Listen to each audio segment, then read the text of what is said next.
Seeing none. We move on for item number 3. I want Commissioner Dean Filippo, Jenny Crowder, Diane Vega of the Carlisle Area Senior Action Center, Anna Balker from the nursing home, and Sandy Geary from our aging department for a proclamation regarding recognition of older Americans month 2017 and press release. Yes, welcome. And if you would like to come up front here, we will read and present the proclamation.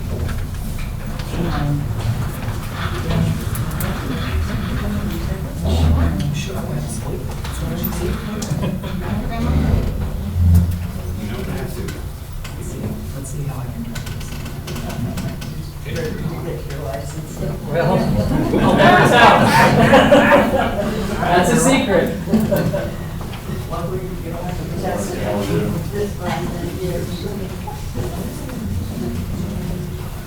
Good morning.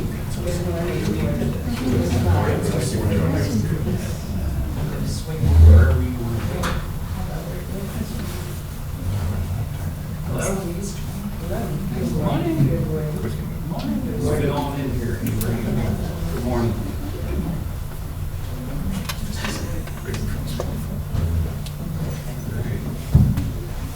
Ladies and gentlemen, this proclamation that we're making today is in recognition of Older Americans Month.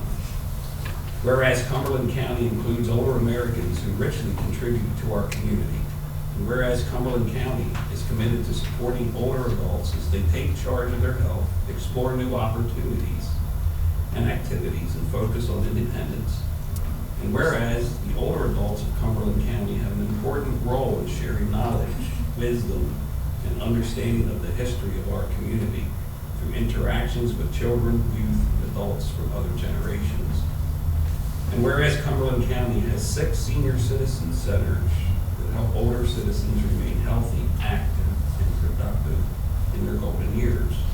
And whereas our county can provide opportunities to enrich the lives of individuals of all ages by involving older adults in the redefinition of aging in our community, promote home and community-based services that support independent living, encourage older adults to speak up for themselves and others, and provide opportunities for older adults to share their experiences.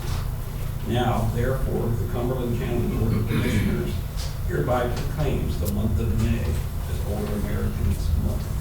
We urge every resident to take time during this month to acknowledge older adults and the people who serve them as influential and vital parts of our community, presented this 4th day of May, Cumberland County Commissioners.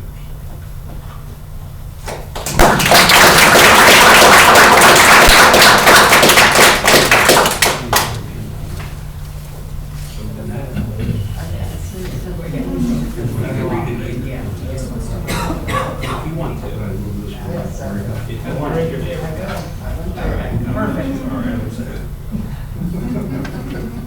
That looks great. Okay. Can you smile, everybody? And I'm just going to take one more.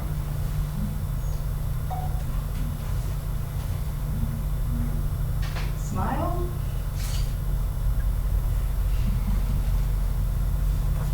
All right. Thank you. Would anything like to say anything? Would you like to say anything? I just know that the senior centers are wonderful. They provide a good meal each day.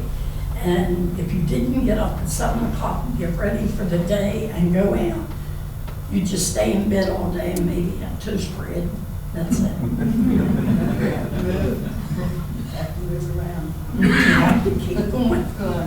Good. When does old age start? I'm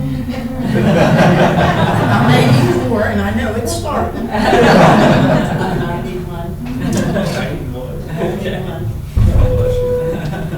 Actually, the centers are a lot more than meals too. It provides socialization, you meet new friends, lots of activities. I think it keeps all of us young. Thank you. Thank you.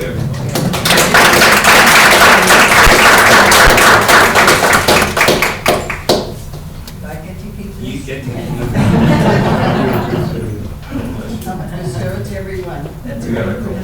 everyone can see. Okay. Thank you. All right, we'll move on to item number 4. As soon as Yeah. Sandy delivers her fresh back up here.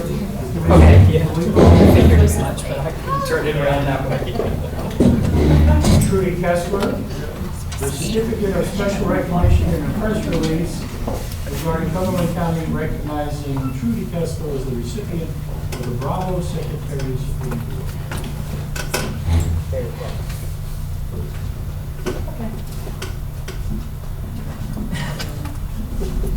Thank you. There you go.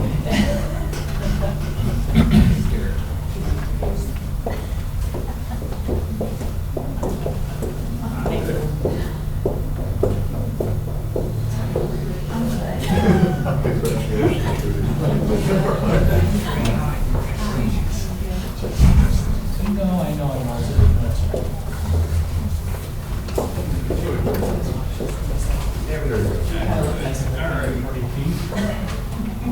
The Board of Commissioners today is going to issue a certificate of special recognition to Trudy Hesler for receiving the Bravo Secretary's Award from the Pennsylvania Department of Aging. And this occurred at the annual statewide Prize Conference held at State College on April 5th of this year. The Bravo Award is the most prestigious award given to a local prize coordinator for demonstrating excellence in performance, client service, innovation, and collaboration. Trudy's diligence and expertise are instrumental in educating consumers on options for supplemental health care benefit plans. She exhibits professionalism and concern with all consumers in her efforts to simplify the complex world of Medicare and Medicaid. And that's a job and a half, I know. On behalf of the citizens of Cumberland County, we commend Trudy for her exemplary commitment and contributions to the success of the Prize program presented this 4th day of May. Cumberland County Board of Commissioners. Trudy, congratulations. Thank you.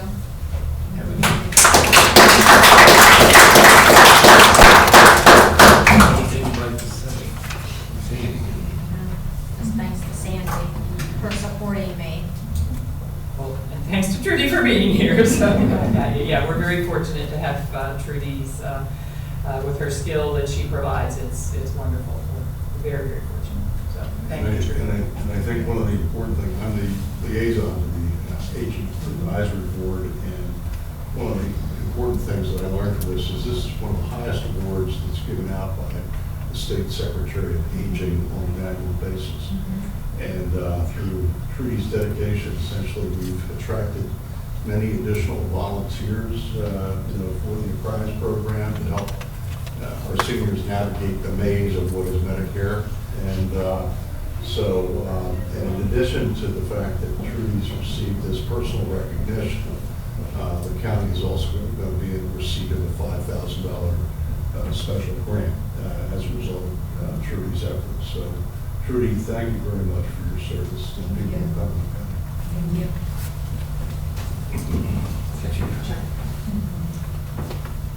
Give me a smile.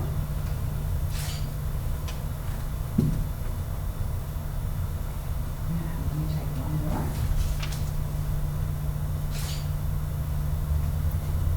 All right, looks good. Okay, thank you, Trudy. Thank you. Oh, you did.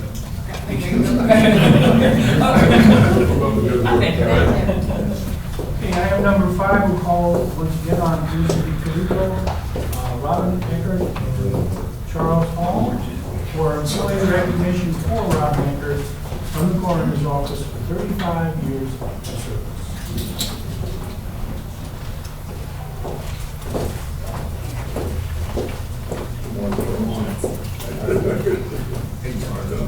service.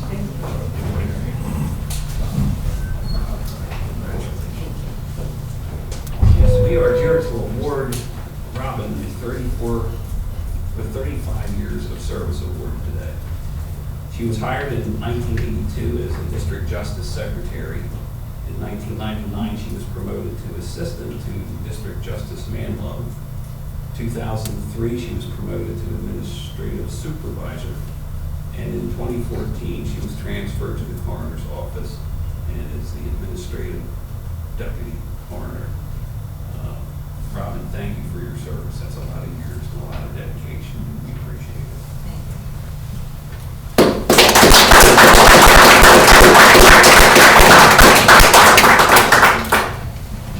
Anything to say, Charlie? I'd just like to say that I've known this girl for the whole 35 years she's been with Cumberland County. And fortunately for me, in 2014, she transferred to my office. And she goes above and beyond every day doing her job and making sure the office runs efficiently and smoothly. And Cumberland County is very fortunate to have somebody like Robin working for her, and I'm privileged and blessed that she's in my office. He's somebody who just straight show. Yeah. Let's pull together. Okay, can you smile? That one went out a little too fast. Let's try this again. Smile. And I'm gonna take one more. All right, that looks good. Thank you. Thank you. Move on to item number 6, the commissioners can sit down. Dana Best, discussion of 2017-2018 preliminary fiscal budget and press release. Dana. Hi, Dana. We're requesting to put the preliminary budget on for you. It's a $91 million budget. 89.5% of that budget is funded by federal and state grants, and 5.6% is funded by county subsidy. And this is based on estimates. We'll be back to adjust based on the actual state budget once it's approved. Any questions or comments for Dana? Same document we reviewed. Correct. There's no adjustments. Well, there's a couple of small adjustments to subsidy. Okay. Thank you, Dana. Dana, you're up again for item number 7, discussion resolution 2017-15 regarding budget adjustments. Cumberland County Health Choices is requesting to increase revenues and expenses by $7,415,000 due to the new MCO assessment. And aging is increasing revenues by $414,406 and expenses by $257,043 based on the revised state budget. And there's no impact to the general fund of either adjustment. Questions or comments for Dana? Dana, thank you. Moving on to item number 8 on our solicitor, Mr. Brennan, regarding the approval of the stipulation to settle assessment appeal of Macy's Retail Holdings Inc. Good morning, Commissioners. This is a stipulation I provided to you last week. I've been asked to sign the stipulation on behalf of the county, so I'm seeking your approval for me to do that. I know there's some questions raised about why it's happening this way. I don't have the answers to that, but I'd like to be off the hook so I can sign the stipulation so something can take place. Questions and comments for Solicitor Brennan?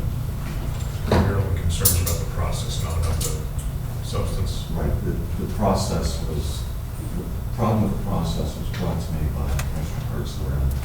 I agree with his concerns. I'm not aware of what the process is and whether, in fact, either the solicitor for the tax assessment appeals board or the head of the assessment department is clear on what that process is.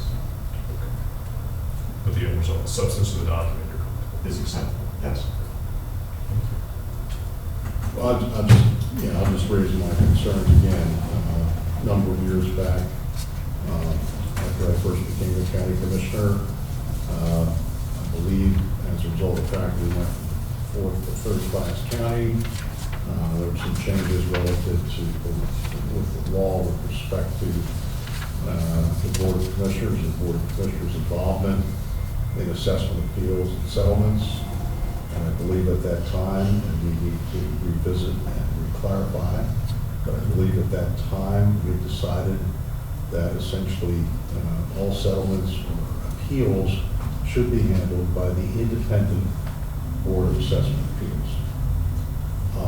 We were to be apprised of proposed settlements in case the commissioners wanted to contest any settlement based on the fact that we are the taxing body.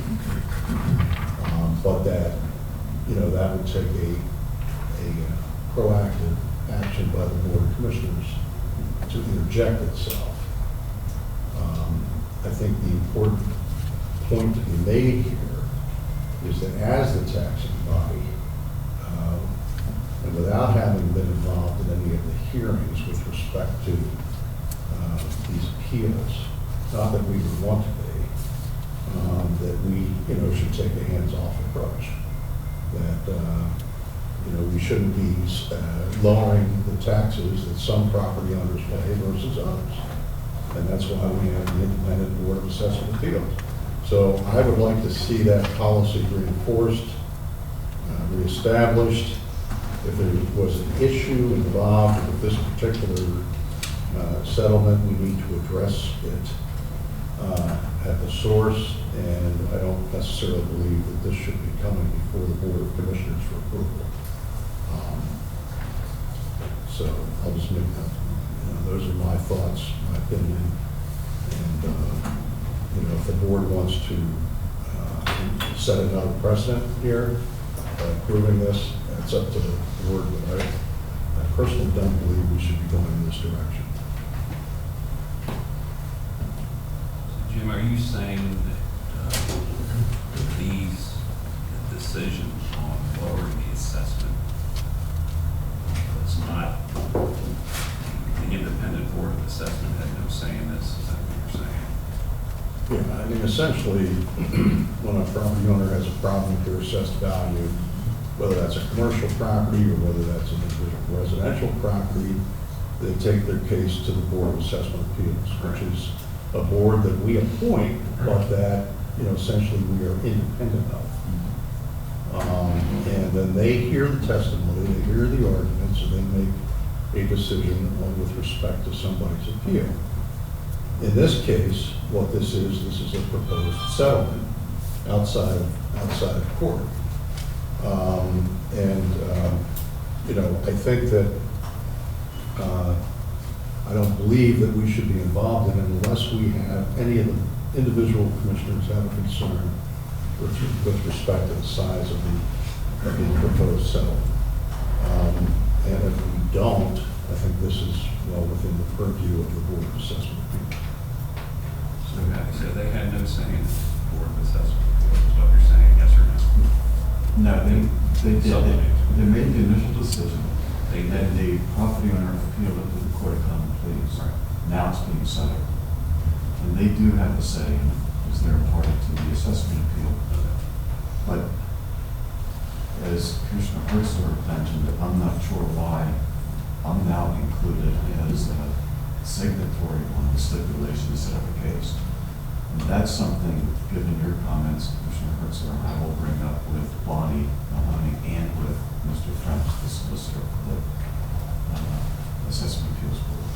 Okay, so this property owner appealed the assessment. Correct. The board, our independent board of assessment, the appeal board, reviewed it, came up with a decision. Made a decision. The property owners did not like that decision, so they appealed it to the That is correct. Court of Common Pleas. That's correct. And where is it right now? Is it still? It is before the Court of Common Pleas. Okay. It has been for a number of years, and now it's in the process of being settled Okay. without the court making a decision on that appeal, which is not uncommon. But we could let it go and let the court decide. If we don't agree, I would imagine that may be one of the options. All right, so this is what we could exercise here is an option of law, a settlement Correct. prior to the court's decision. That's correct. All right, so we did follow the proper procedure. Yes. It appears we followed the proper procedure. And as far as dollar amounts here, we're not talking big money, right? No. I agree with Jim, as the principal here. Larry, you had a comment? Yes, so if there's a settlement, who are the two parties to the settlement? Macy's is clearly one of them. Who is the other? The other would be the Tax Assessment Board of Appeals as a party, but a lot of times, the property owner will name the taxing districts as being parties. If they're not named as parties, typically consent of the other parties, the school district, the county, and the municipality in which the property is located, we typically asked to approve the settlement that has been appealed to this court. So is the board, I guess my question is the Board of Commissioners, if this is a repeat of Vince's question, I apologize, but is the Board of Commissioners authorized to make this settlement? They are, but it's not consistent apparently with the procedures that were in place previously. So, yes. Let me make another point. At some point in time, because I'm sure this hasn't been the most recent settlement, at some point in time, we stopped receiving copies of the proposed settlements, because I haven't seen any recently, right? And I think that, so we need to reestablish that, if, the proposed settlements, and then if the commissioners want to take action to oppose a settlement, that we have the ability, but I don't believe, again, the idea, to keep the two parts separate, from our role as county commissioners and the folks who decide what the property taxes are going to be, and these issues relative to settlements. I don't know why we as a board would want to get in the middle of that. I think we need to maintain our independence, and that's what my concern is. My question is simple, and I'm not seeing this here. So the settlement, okay, Macy's decided to, they end up the finding of the independent board, so they said, we're going to court. So it's going to court, it's in the courts now. So now there's a proposed settlement that would essentially short circuit, for lack of a better term, that process that Macy's undertook to begin with. The parties to the negotiated settlement are Macy's and who? Typically, the school district has the most Okay. at stake, Yeah. and the tax assessment is paid. And then also, but not as importantly, because they usually get a longer decision, is the municipality. Okay, well, that's Sometimes listed here. The Assessment Appeals Board and Lower Allen Township are the ones who are listed. Okay. A question? Ethan, if you don't feel comfortable responding to this, it's okay. Would this unusual process of coming to the board be the result not of the disagreement in substance between the two parties, but rather perhaps frustration about the amount of time and delays in resolving the matter through the normal process? I don't know that for certain, but I can tell you that the appeal was filed in 2010. If I recall correctly, it should be on the document that we have. Okay, so if the settlement. It was in 2010. So if the settlement, the proposed settlement is between the Board of Appeals and Macy's, they're essentially just trying to remove it from the courts and put it back where it originally was. If it's being accepted by the Board of Appeals, it's essentially the Board of Appeals finds the settlement acceptable. If it were just the board of assessment appeals, yes, but as I indicated, when there's a settlement like this after an appeal to the court of common pleas, typically the taxing districts weigh in because it will affect either a refund they have to make or some credit against the tax office. So is the agreement of all the taxing municipalities required for a settlement to be reached? I would say yes. I would say yes. It sounds like everybody has a role in this except us, quite frankly. As I understand the process, as explained by Commissioner Hesler, you did have a process and a role, and that is to review proposed settlements to see if you had any objections. If you did not have objection, they went forward. So these types of settlements have occurred in the past. To my knowledge, yes. Now, if Macy's filed an appeal with the Court of Common Pleas in 2010, why is it taking so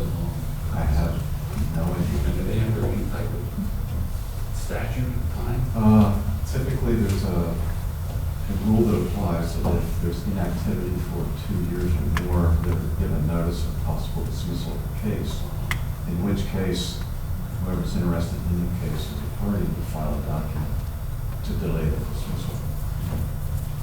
I have a 7-year resolution of the assessment appeal. I have absolutely no idea why it would take that long. And when it was appealed first to the Board of Assessment, did they stand firm with their assessment amount? Do you know? I don't know the answer to that. I can tell you that to some extent they must have, or there would not have been an appeal.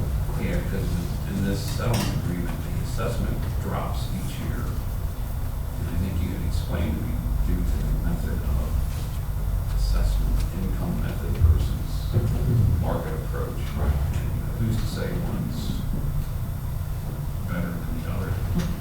Yeah, It's a blend of the two. Yeah. So they're They're both waived. okay. Yeah. I kind of agree with Jim. I don't know, why the Court of Common Pleas has taken us 7 years and has not come up with a decision on something that's. It was not the court. Let me be clear, it's not the Court of Common Pleas. When an appeal's made like that, it moves typically as fast as the parties want to move. So what we're, what work on some parties, I was also confused. I thought, once it goes to the court, it's everybody's basically, Right. waiting, just waiting. So you're saying no. No, not in this type of appeal. It's incumbent upon the parties to move forward by listening for a trial. Okay. It's like going arbitration, the threat of going arbitration in the union negotiation. It gets people to sometimes to negotiate more seriously. Now, is this, Keith, again, I'm sorry to beat this poor horse here, but is what's being requested here a final and binding decision? Or is it simply an expression of the disposition of the Board of Commissioners in regard to the direction Macy's would like to go to? It will result in a court order approving the stipulation, so it will make the appeal final. It is a decision. So what's the role of the taxing bodies then? They stand to lose their game based on the Right. settlement. But they don't have a say in the acceptance of the settlement? then? They do. They do have a say. I mean, I'll be glad to explain this to you. I mean, it could take me quite a while to go into it. I will. We obviously need I mean, So, okay, but I'm a little confused because are we one vote of many in accepting this, or? Yes. We are one vote of many. Right. All right, and the local taxing bodies will have their opportunity to say yea or nay. Absolutely. Okay. But it must be unanimous. Yes. Or the appeal would be dropped. Yes. Okay, so if we say no, what's the future risk, if any, to us? Well, Sorry. well, if you want to go it alone, then you need to hire your own appraiser. You need to have the hearing. You need to go through the process. So, just so I'm clear, just so I'm clear, so if we vote no, that short circuits the entire process by where, Right. and that closes out the option of approval, yea or nay, by the other taxing bodies who are the most impacted. Correct. So if we say yes, it merely keeps it alive, and they can always veto it, any one of them can veto the settlement. In my experience representing other municipalities, when it reaches a settlement that is acceptable to the school district, it has the most to gain or lose. And the tax assessment appeals board, Right. it is unusual, if not very rare, for another top taxing body to approach that. So in practical terms, it's gonna, the locals will follow whatever the school district. That seems to be the practical fact. Okay, so, but if we vote, are we choking off the school district's opportunity to have a say? It seems to me they should have the biggest vote, if you want to put it that way. As a practical matter, they do. That's what I'm trying to explain. But if we say, if we turn it down, Right, then we're on our own, going forward with an appeal. okay, I see. All right, so we have independent action then. Correct. All right. The school board's council has signed off on They have all these. They have. The attorney is the one that presented the stipulation. the Board of Assessment Appeals. There is no signature. So the objection currently is the process, not the settlement, nor the fact that anybody else is Exactly. kept out of the process. I should have made, yes, I should have made that clear when I first made a statement about this issue. I just brought it to your attention because it was brought to me by Commissioner Well, this Hesler. has implications down the road for other cases as well, so that's Very serious. serious precedent setting. So let's say if we would reject this, which I think is what Commissioner Richards is asking us to do, then that commits us to this independent action of our own appeal. It does, and I don't know if he's necessarily asking you to reject it for that reason. I think he's asking to be rejected based upon the procedure that's not been followed. But the result is the same, or is it But opposite? let me be clear, I'm not opposed to the settlement, okay? Yeah. What I'm opposed to is us, essentially making a decision on the settlement, when I don't believe that we should be involved, since it was our board of assessment, our independent board of Right. assessment appeals. I hear you. Now, if we have a loss, a significant loss of revenue, we want to object. Yeah. Under the procedure I thought that we had established, is that we could then bring that to the Board of Commissioners and essentially, move to do what Keith said, hire a lawyer, go through the whole process, fight the thing, right? But otherwise, I don't know that we, should be signing off on these approvals to lower, essentially the property taxes of, in this case, a business. His concern is legitimate. I understand that. My question is, does it commit us to then the independent appeal action, or can we turn this down and not appeal? So like the Supreme Court, can the commissioners refuse to hear the case? Can we go present? Jim, are you saying that in your Yeah, I'm opinion, sort of. the county's voice is being expressed through the Board of Assessment Appeals, period?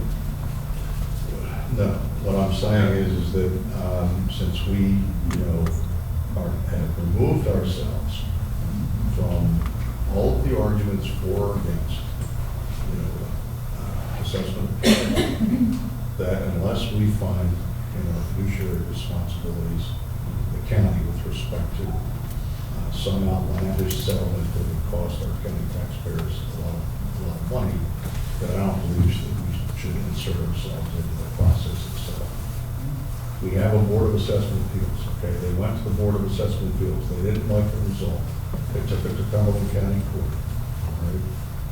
And if you recall, we had this number of years back when the assistant solicitor for the county was also handling these settlements, which I thought was a conflict of interest, quite frankly. And we've changed all that, Gary, if you remember. Well, we remember it.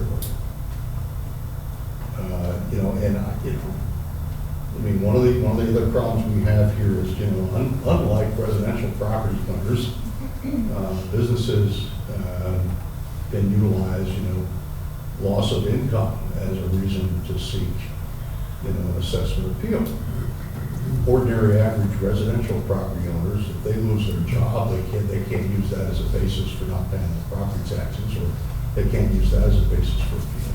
This is why our whole real estate tax system, needs to be overhauled. There needs to be additional options, and there also needs to be, standard practices statewide, and that's one of the things I'm involved with as chairman of the Assessment and Taxation Committee at County Commissioners Association. So We also don't tax our constituents on income either, so. But I. that's right. But I mean, you're absolutely right. But the inequities within the system, and then you have the inequities of the property tax in and of itself, because it's not necessarily based on a person's ability to pay or spend, for that matter. And this is why we need reform. We need property tax reform. On a procedural basis, so, because there's two parts to this. Number one is there an option other than reject or approve, as in table, as in pend, as in we just don't want to deal with this? That's number one.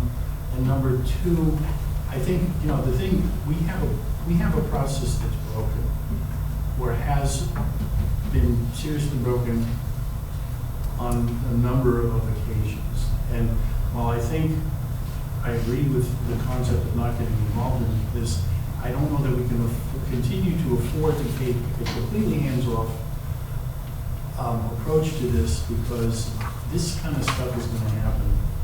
Again, we regularly receive probably 2 or 3 complaints every 3 or 4 months about people who are wondering why this process is taking so long, why people who are supposed to appear or who file don't do so.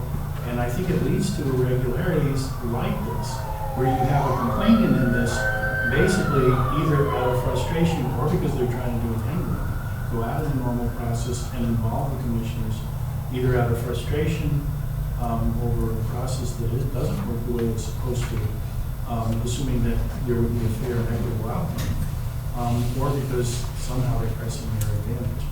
So that was... And relative to the issues that you're raising, I would suggest, if it has not occurred, that our chief assessor get in touch with the chairman of the Board of Assessment Appeals and discuss this issue instead of having this thing sent to us.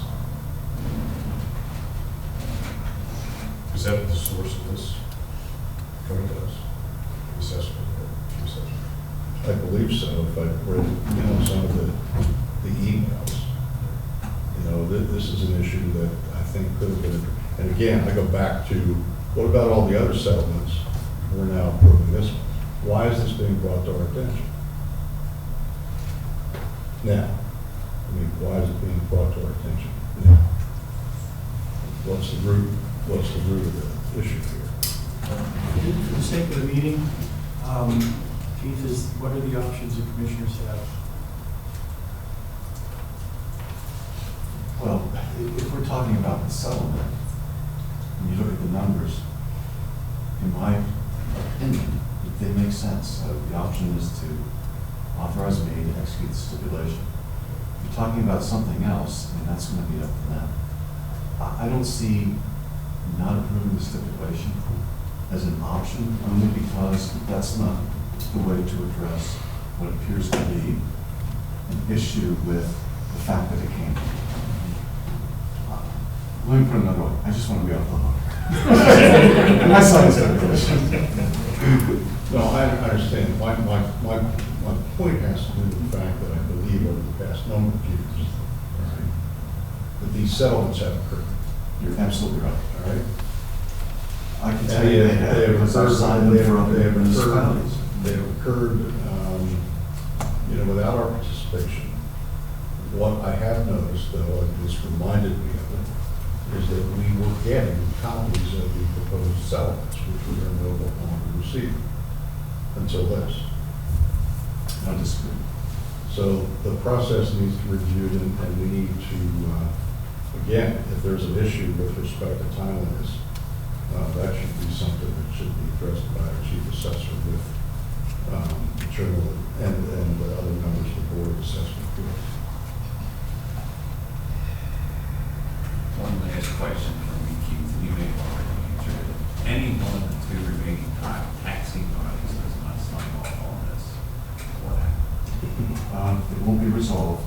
They can go forward with the appeal for the right. They meaning the taxing bodies. Taxing bodies, if they don't agree with that decision to settle.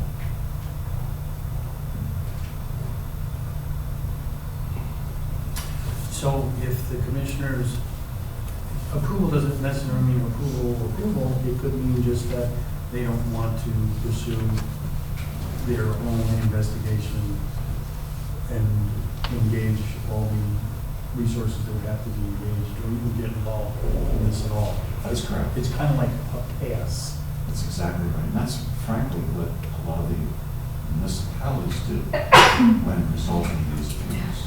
So ultimately, the decision's the school board's. Yeah, I'm, as a township commissioner in Spencerville, I mean, I remember that usually you follow the lead of the school district because they are the largest recipient of the taxes. But Again, this is not to shirk our responsibility. What this is to make sure, because we have not heard the arguments for it yet. Now, if we want to get involved in all that, again, which I think would be a mistake, you know, I don't think we should be down that road. I don't think as the taxing body we necessarily should be deciding who gets lower taxes versus somebody else. I think, and Keith he's an adult, so he can speak for himself, but I think what Keith is saying is, we are making, in improving this stipulation, we are not saying anything about the merits or demerits of this, we're just saying, basically, that we're passing on this, we are not going to exercise any right to contest this or do our own assessment or what have you. It's basically deferring to anybody else more directly involved in it, to make an issue if they so choose.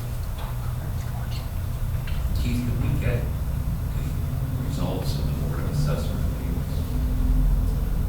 No, we can't get that. You can't. I'd like to see what they came up with as far as whether they reduced the original assessment. That may be mentioned in the stipulation. I'm sorry, I missed it. Keith, I did want to ask you, since you've been the solicitor up until now, have you been asked to sign any stipulations or any settlements?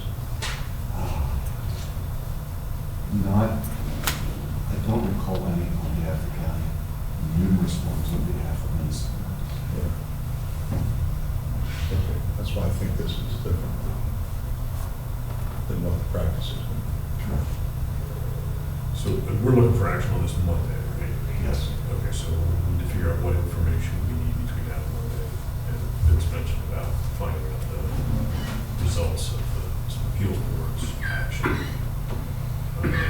I think it would also be valuable for us to know what exactly the chief assessor has done.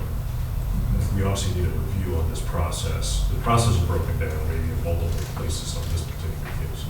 So at least relevant to this one, we should answer Jim's question. Has the assessor spoken to the chair of the appeals board? I'd like to know that before it's taken on. I apologize, but could we please do the stipulation? I mean, that process, I don't want to hold up the stipulation based upon a question on the process, if you don't mind. The only question I have is,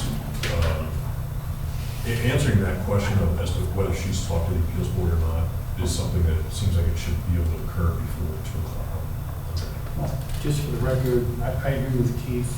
It's a bigger issue, and it's not the first time it's ever come up. There has been probably as many years as I've been on the earth, instances where this issue, and that's a lot though, where this issue has been brought to the attention of the appeals board by the chief assessor as well as the council, and there just never seems to be any agreement.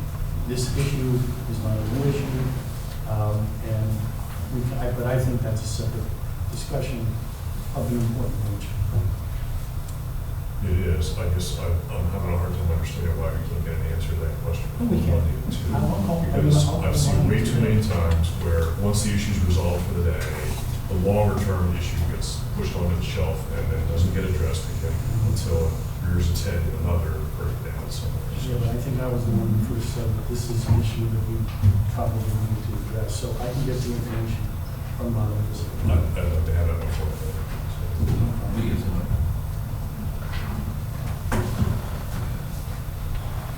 Okay. Keith, thank you. Move on to item number 9. And call on Rebecca Pinckney and Darby Chrisley for the acceptance of sub-grant awards from Pennsylvania Commission on Crime and Delinquency.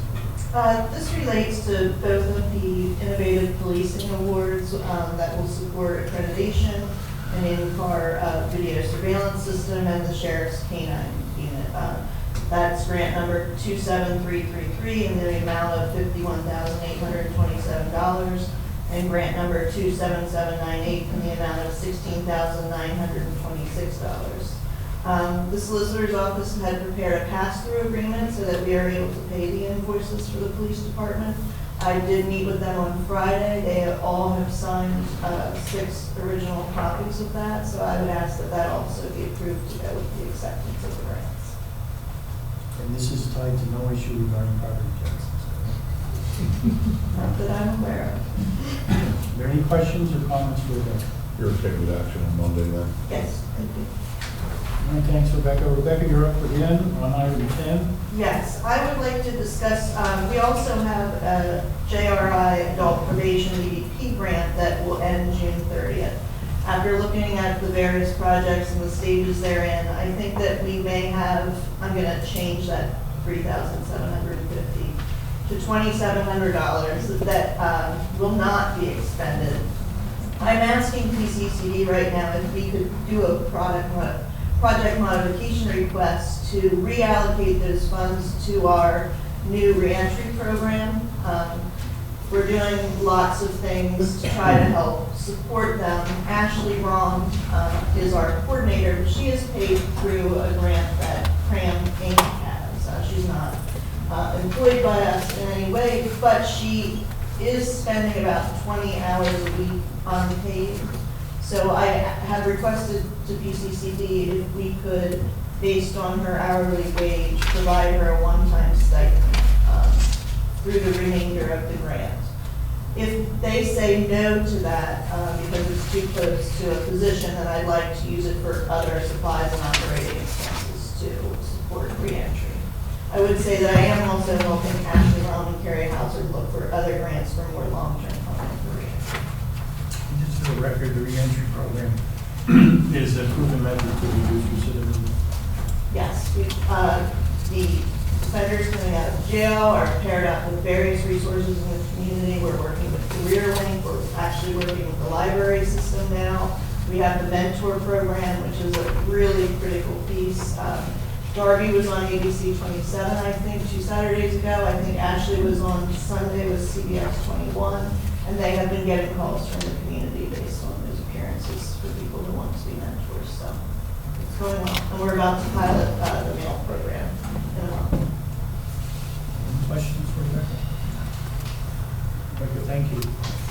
Move on to item number 10, we'll call on Ron Snow regarding a donation from Richard and Betsy Hesler Family Fund of the Foundation for Enhancing Communities. Claremont received a $100 donation for general support from the Richard and Betty Esser Family Fund on behalf of Nelson Sober. Nelson Sober was a resident at Claremont, and he was the father of the assistant director of nursing at Claremont. All right, I'm sorry. Ron, I'm sorry. So, who, does this go to the commissioners? It goes to Claremont It goes to Claremont? for their general support of the operation. Okay, so are there any stipulations like there would be for funds raised by the 501c3? It just says for general support. Any comments or questions for Ron? That was very nice of them to do. Thanks, man. All right, we're going to turn it over now to Sandy, contract security. Thank you, Larry. We'll move on to agenda item 2, Roman numeral 1, A and B, which are existing contract suspension or addendum with no additional cost or increase to the county for the following departments: Claremont Nursing and Rehab Center agreement, Aurora Health addendum, and the planning agreement with HRD for Orris Bridge engineering agreement addendum. Commissioners, do you have any questions, comments, or concerns regarding the above-mentioned agreements? Okay, hearing none, we'll move on to agenda item number 12, Roman numeral 2A, which consists of new contracts and new services rates and contracts with increases and decreases to the county. And begin with calling on Lisa Ryder, who joined us today to discuss the 3 agreements for children and youth. Lisa? Good morning, Commissioners. I'm here to ask approval for 3 fiscal year 16-17 contracts. The first one is United Services Agency. They're asking for just under a 1% increase in one of their programs. That would be $1.50 additional per day.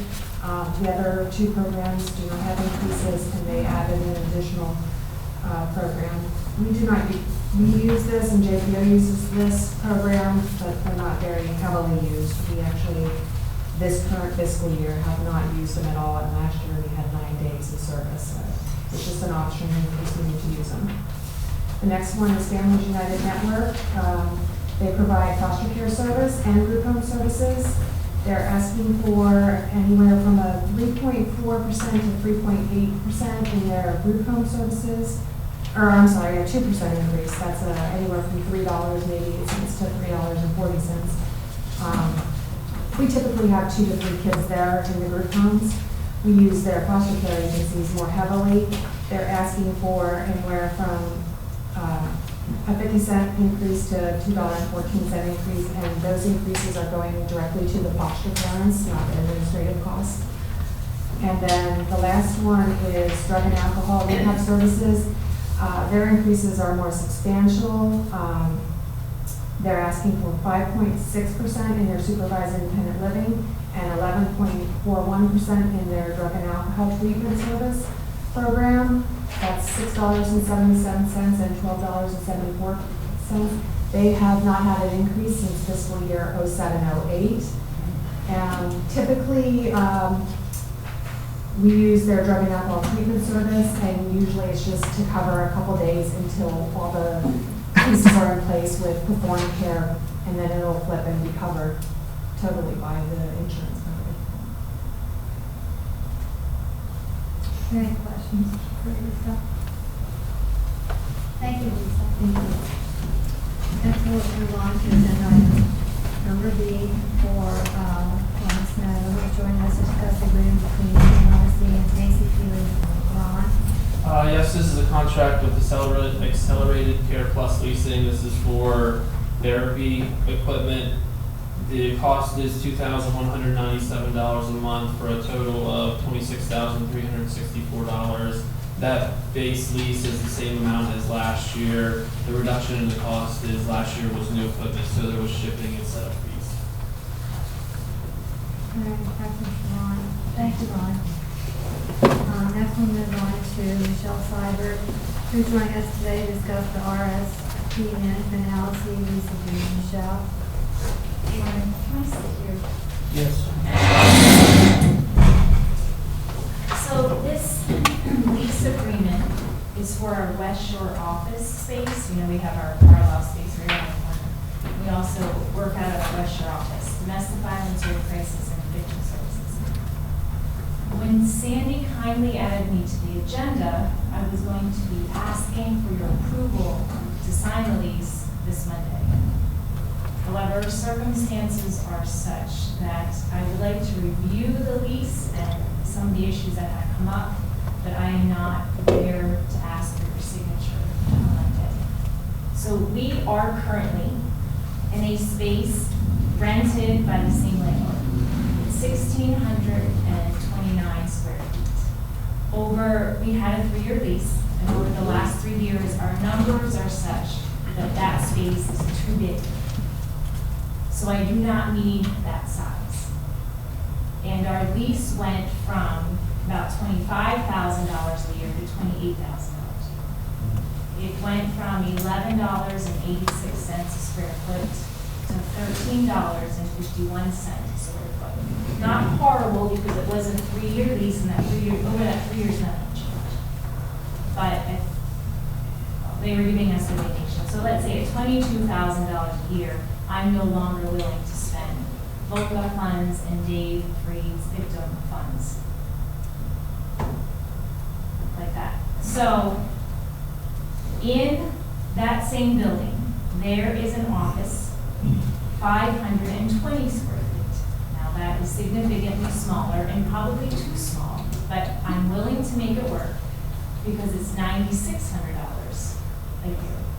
However, the square footage comes out to be $18.46 a square foot.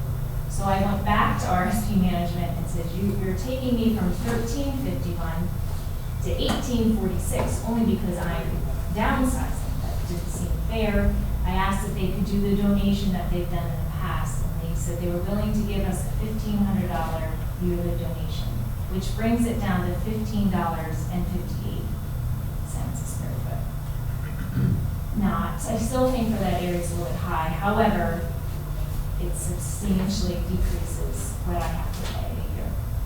So I thought it's probably the only option, because for over a year, John Locke and I and one of the magisterial district judges have been working together to try to find space for MDJ and us.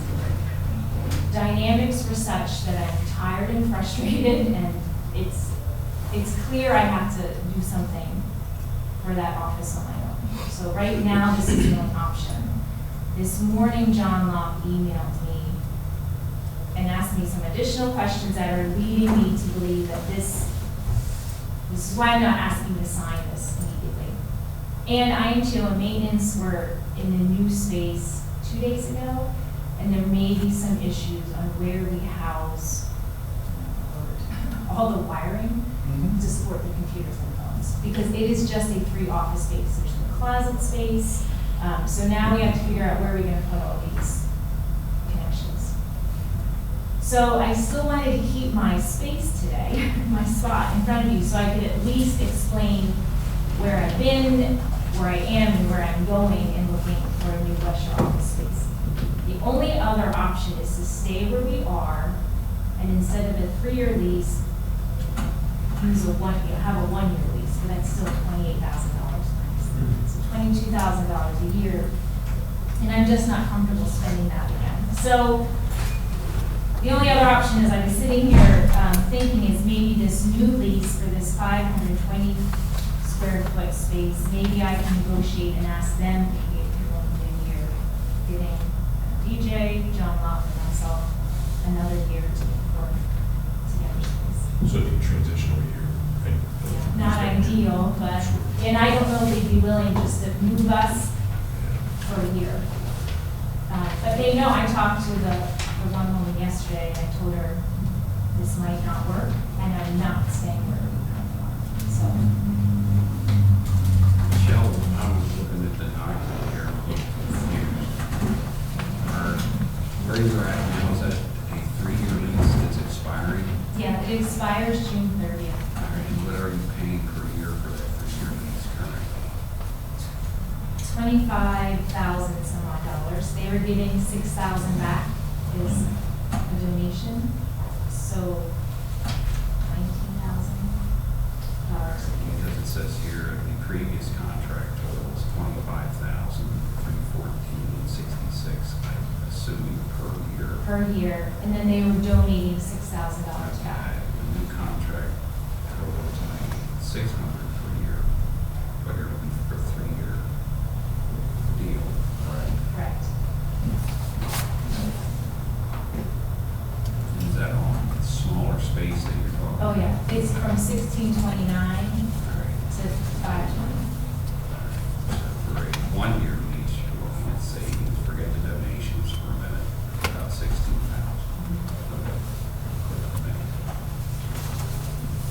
Like I said, it's not county money, but it's still grant money that can be spent on other services in the county. You're being a good steward of public funds, which we appreciate. And if you're working with John, landlords see John Locke coming and pull the blinds. They shudder. And they keep their hands on their wallets, because they know John will get a good deal. And, you know, it'd take a long time to explain this, Michelle. I know there was this effort underway to try to co-locate Because I saw with this the coming. district judge. What was the problem with, is it just trying to find the right location, the right building for the DJ and your operation together? Or, I mean. There were needs that some parties felt. Let me say this. There's a difference between a want and a need. Okay. So sometimes when you're joining, your wants have to be set aside and you have to look at the needs. Right. And that's where the dynamics were just, our philosophies were. It's a very diplomatic way of putting it. Appreciate that. So I apologize for taking this time, but I want you to be this, and I may be coming back to you and saying, nope, this is a space, IMTO says it's good. John Locke maybe says this is we're not going to be able to join forces, so I would probably just come back and ask you to sign it, but I do have until June 30th. Okay, so we're going to table this for Monday, I guess. If you don't mind, I would rather not sign it, and then I'm just, this will not work. We've just signed it for your lease. At whatever point you're ready with something. Okay, thank you. We look forward to you doing this. Let me brief this up. Thank you.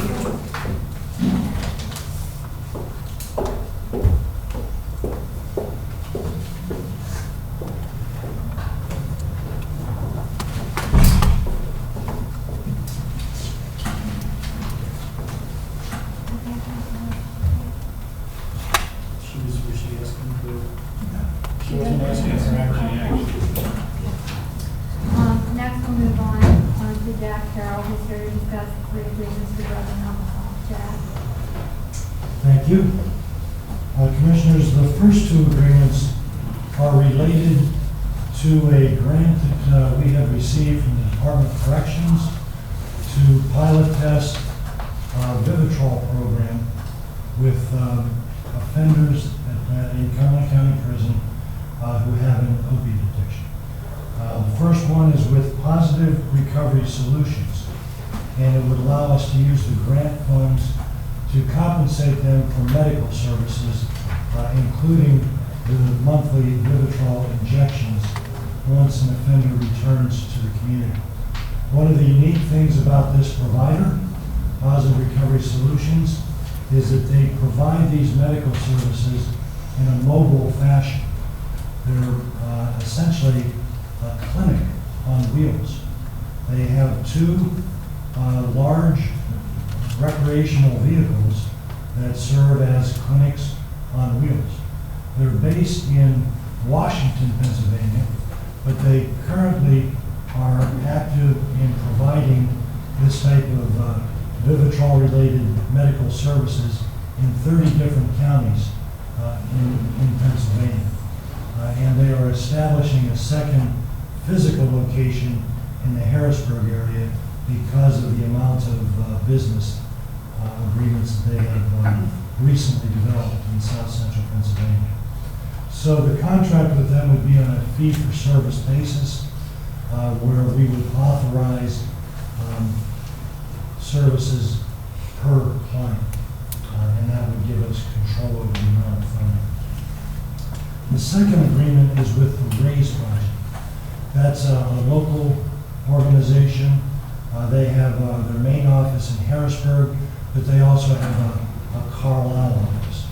And we would be purchasing the services and the time of a full-time Vivitrol coordinator to be basically the key person in carrying out this project.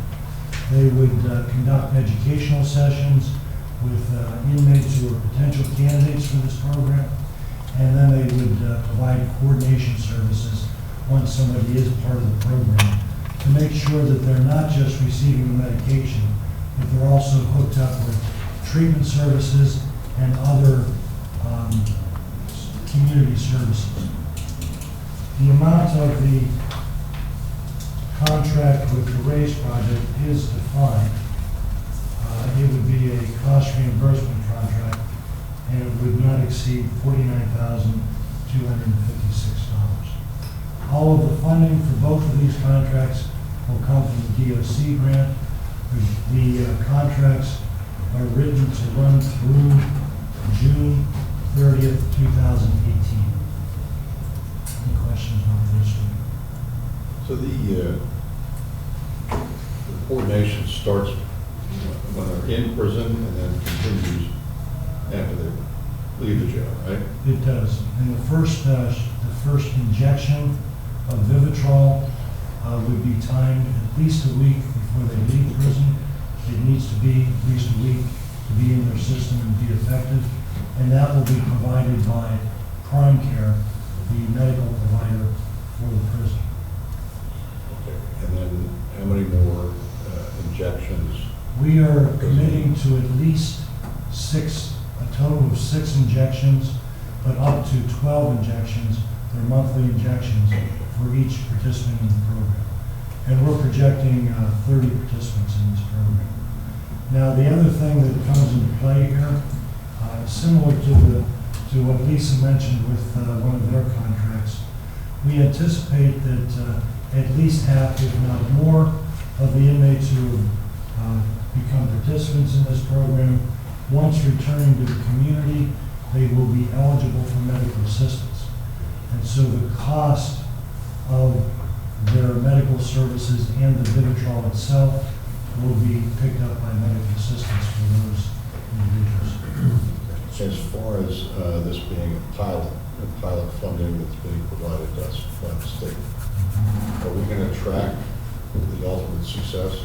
Yes, there are built-in outcome measures required by department. The state had a very thorough performance measure obligation as part of receipt of the grant and the IGA, but we actually added, I think, 5 measures of our own that we felt we wanted to know about.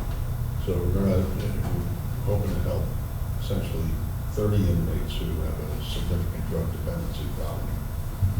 And at the end of this pilot period, and how are we to know then how many of those 30 ultimately, have been rehabilitated? Well, the staff person from Ray's, that will be part of their coordination responsibility, is tracking these, the progress of each program participant. There's both a recidivism and a relapse measure.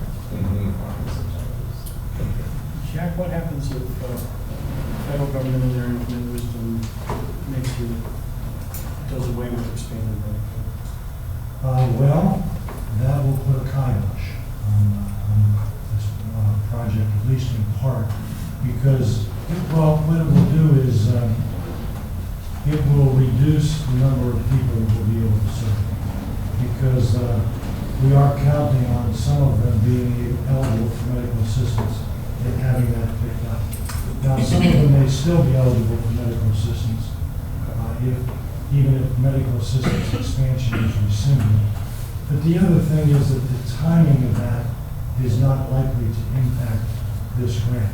From all the speculation that I've heard at the federal level, if medical assistance expansion is eliminated, that's going to be scheduled for a few years in advance.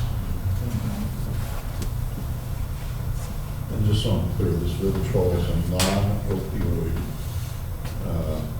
treatment.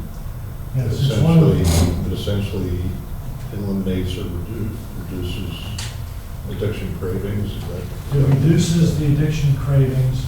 It also, if somebody would attempt to use heroin or some other opiate while they have Vivitrol in their system, it would block the effects of the drug, so they would not be able to experience the pleasurable euphoric effects of using the drug. And so it is one of 3 recognized forms of medication-assisted treatment for opiate addiction. The other 2, methadone and buprenorphine, are forms of opiates themselves. This one is distinctly different in that it's not an opiate, but an opiate blocker. How substance specific is the Vivitrol? If they can't get a high from heroin, do they simply move on to something else?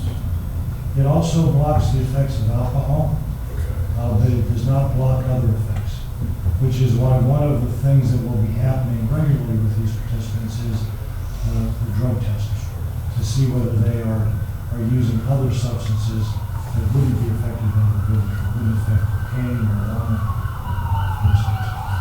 We also want to know if they're using other substances, just to see, measure their compliance with the treatment. We also want to know if they're attempting to use opiates, even though the effect is blocked, because that's significant. Just having this in your system does not protect somebody from an overdose of an opiate. So if a participant would try to use through the blocking effect of the Vivitrol, the results could be fatal. That, of course, is all part of the patient education process before somebody is accepted into the program. So the greater risk is not that they want something else, it's that they just load up their dosage to potential fatal. Good questions. It's a new area of programming for us, and so we're learning more as we put the program together. It has shown very promising effects in places where it's been in place. Ready for number 3? Yeah. The third one is quite different. This is a health choices unit. As you know, we are teamed up with Perry, Dauphin, Lancaster, and Lebanon County in a 5-county collaborative for our behavioral health choices program. This is an amendment to our contract with the Department of Human Services.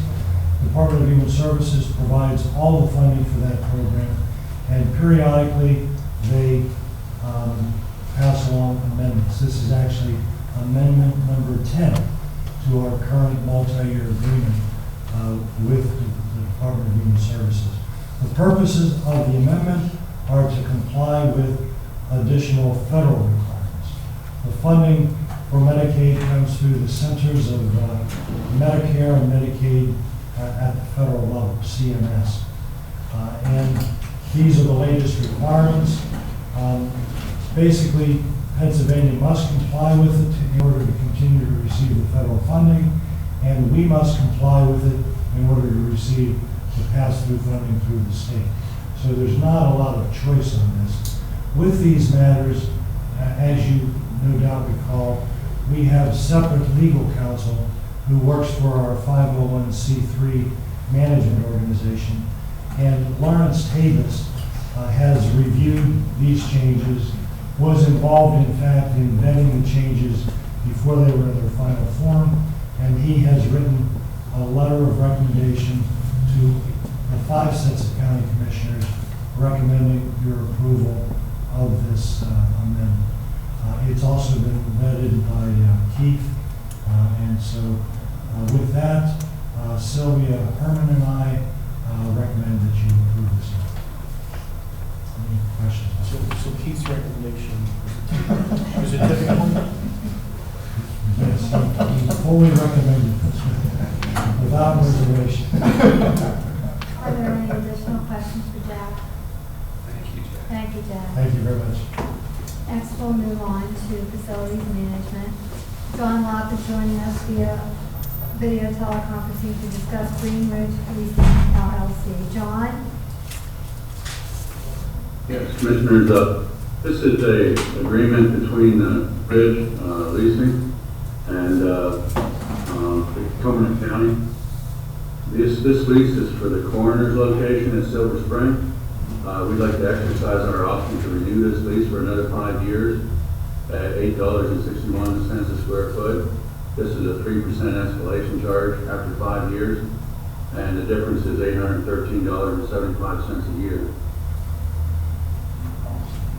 Are there any questions for John? John, does this include the garage location that now houses the aspect and casualty unit trailer? Are you familiar with that? They acquired extra space about a year ago. We did an addendum. I think they acquired an extra 1,900 square feet. It does include that, and that's where they park their vehicles. They park them inside now, if that's the one you're talking about. I know 911 also has an agreement on West Shore somewhere where they park some emergency vehicles. This is not the same one. These are for coroner vehicles and coroner space. Okay. I was down there yesterday, and Charlie took me on a little tour, and he has some other ideas too, which we can discuss at a later time. But, yeah, it includes their entire space. Okay. John, what is the amount of the lease per year? I'm sorry? The amount of the lease per year? The amount of lease is $8,025.55. Okay. The old Annual fee was $27,211.80. Okay. So, but this is a 5-year lease. It's a 5-year lease, and that's per year. Okay, so I'm looking at the total increase. It says 813, but the other numbers are over 5 years, so that needs to be changed to something like over $4,000. Correct. Okay, thank you. I just would like to see that changed on the document. It's a little misleading. Thank you. Thank you, John. Welcome. Next, we'll move on to Nick Burkett, who will be discussing the professional liability insurance for Dr. Lawson. Yes, the county has a contract with Dr. Morris to perform autopsy services for the coroner's office.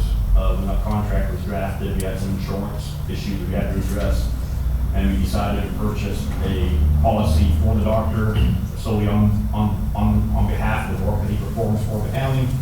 It is increasing by $900 and change. The new premium will be $7,558. It's about a 14% increase over the prior year policy. It's not, there's only one insurance carrier that we've found willing to write this coverage so far, so this is pretty much our only option. And this has a long and storied history.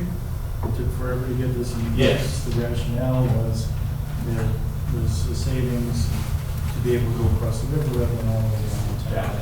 And I asked Charlie if this would affect his cost model, and he didn't. He did not indicate that it would, so I assume it's still within the savings model to be protected. Thank you, Nick. Just a comment, could you maybe go with some more current county? Yeah, I kind of copied that from the last time I wrote the policy, and I failed to look at the name on the top, but I'll fix that for you. Oh, that's a career. Yeah, I'm still getting mail for Oak Hill. That's 14 years. Thank you. Okay, next we'll move on to Mark Adams, who's here to discuss the county website hosting renewal. Mark. Good morning, Commissioners. This is just an annual renewal for our website hosting services. It includes annual support, maintenance, hosting. So they do, their own hardware refresh as they need to, their software support upgrades if they need to. And for us, the cost is $12,890 a year, and that has decreased from last year by about $110. Any questions for Mark? Thank you, Mark. That's all I have. Thank you, Sonia. Move on to item 13, call on Claudia Garner and Brian Hamilton. Approval to authorize advertising the third-party vendor to provide emergency text messages, VPN, which believe that should be text to 911 service for all 4 major wireless carriers. Yes, text to 911. Commissioners, we're seeking your approval to put out for bid, request for bid, process for the VPN text to 911 services. This basically gives the ability to send a text message from your wireless device to reach 911. The technology is similar to the TTY connection that we have now for the deaf and hearing impaired, but it's through the mobile device. We need a third party to come in and provide that VPN connection. I know not to be dangerous about the technical part of it, that's why Brian's here. But at any rate, it's for a caller who would find themselves in a situation in which they cannot or are afraid to verbally speak to 911. For an example, if you have an intruder in your home and you're hiding in your closet, you don't want to talk out loud perhaps so that you give away your location, so you could text your location and we can do our question and answering and maintain that line of communication through a text service. As I said earlier, the population of our community residents that are deaf or hearing impaired or speech disabled will also benefit from this feature. It has been in use in Pennsylvania since 2015 by some of our neighboring counties such as Dauphin, Franklin, and Lancaster counties, and there are several other counties around us as well that have been using it. It doesn't get utilized often, but obviously when it is utilized for an emergency situation, that's important to that caller. There usually, once you implement it, there is a rush of people testing it. just to see if it really works. But once that wears off, then there's only maybe 3 to 5 calls a year in which the service is utilized. But again, that's a valuable service for those who really need it. The capital project for this was approved March 13th by yourselves, but now we are at the point we're ready to go for bid for the service to connect the two pieces. Our timeline is that we would advertise May 10th and May 15th. We would open the bids May 25th and then provide discussion and a recommendation at the June 1st meeting. The solicitor has reviewed the bid specs and agrees to the specs and the timeline. As far as we know, there are 2 providers for this service. And as far as like when will they actually be able to use it? From the date that you would sign a contract, so after we open the bids and discuss on June 1st, engage in a contract. From that date forward, the FCC regulation advises the 4 major carriers, AT&T, Verizon, Sprint, and T-Mobile. They have at least no more than 6 months to implement. History has shown that they usually wait until the 11th hour, and that's when it gets turned on. So you're looking at about a 6-month time frame. So what our plan is to do in that 6 months is to educate the public, educate our dispatchers, and educate the users of how and when to call 911 using this service. So coming to you in 2018. Right? Potentially. Text them. Gonna be pretty close to that. It'll be close to year end, but more likely probably beginning of 18. Okay. Any other questions for our public safety coach? Thank you. Next, we are on to item 14, which is discussion of capital project requests. First up, we have our folks from HR, Holly, and Dana from Finance and Mark from AMTO, about a Human Resources Department purchase for 50 standing desks. Pilot program. Good morning. The background on this, the county has had a significant wellness initiative for the past 5 to 6 years. And this kind of came out of a hybrid of a wellness initiative and the ever popular topic of the ADA. We had some employees that were coming to us asking for modifications to their workstations, not necessarily because they had a disability and needed an accommodation, but because they felt that it would improve their overall health. So we did a little bit of research and found some information from the CDC that many workers spend more than half of their entire workday seated, and sitting for prolonged periods of time can exacerbate major health concerns such as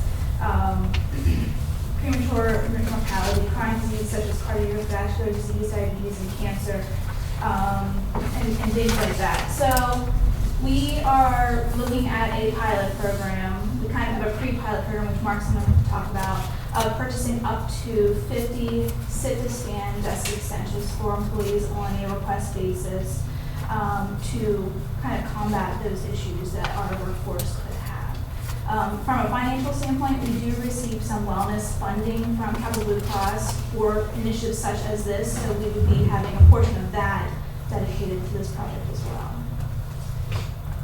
So IMTO and finance and HR together, we focused on several different types of desks. I'll give you the picture of what we chose, and we chose one called Ergotron. There's actually 2 different models of that. We brought in actually 6 different workstations in-house to physically test them and make sure that the units were strong, stable to hold our monitors and our computer equipment, and really focused on employee safety and stability and being fiscally responsible.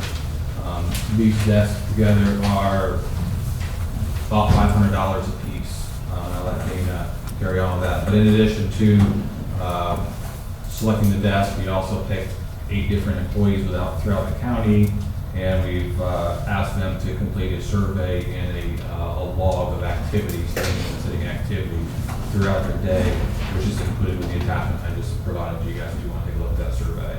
And then we will, as a team, assess that survey and figure out next steps. I'm sorry, the survey would be, how would that be administered? It's just an electronic survey to the staff that's testing the equipment. I guess what I'm getting at is, I can very much, these are very in vogue right now. So I can see a situation similar to what we had in the commissioner's office early when I got here, where everybody wanted docking stations and laptops, and we spent considerably more on computers for that. But at the end of the day, we looked around about a year or two later and asked how many of us had even adopted from the docking station, and nobody had. So, if it was the in thing then, but practically speaking, we didn't get any real value out of it. So, my concern here is, are these still going to be used a year from now, 2 years from now, 5 years from now? I think that's why we're trying to do a small pilot, buy no more than 50 a year. If someone decides they don't want it, we would redeploy somewhere else. But you're going to have to measure to see who's decided that it's just not worth their effort, or they just don't like it. Well, we have qualifiers for individuals to actually apply to get this workstation, and a lot of it falls on the department head to validate and verify that they meet the requirements as far as spending 80% of their workday at their workstation, and then to continue to monitor that it is something that is being used in their department. That continuance of monitoring, I guess, is what I'm getting at. It's, is it going to continue to have value?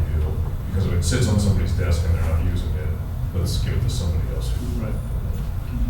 Now, just, I mean, by basis of comparison, docking station is pretty much a convenience issue. Right. This actually, there is, I mean, based on previous life, I did the research, there's lots of evidence in scientific controlled experiments done to show that these sorts of things, if, to the extent that they're used, can in fact improve it helps drop your absenteeism. It improves your claims loss ratio when done in a program of the sort that we're posting here, where it is closely monitored. I'm sure there will be some people who just want to have one because someone else does.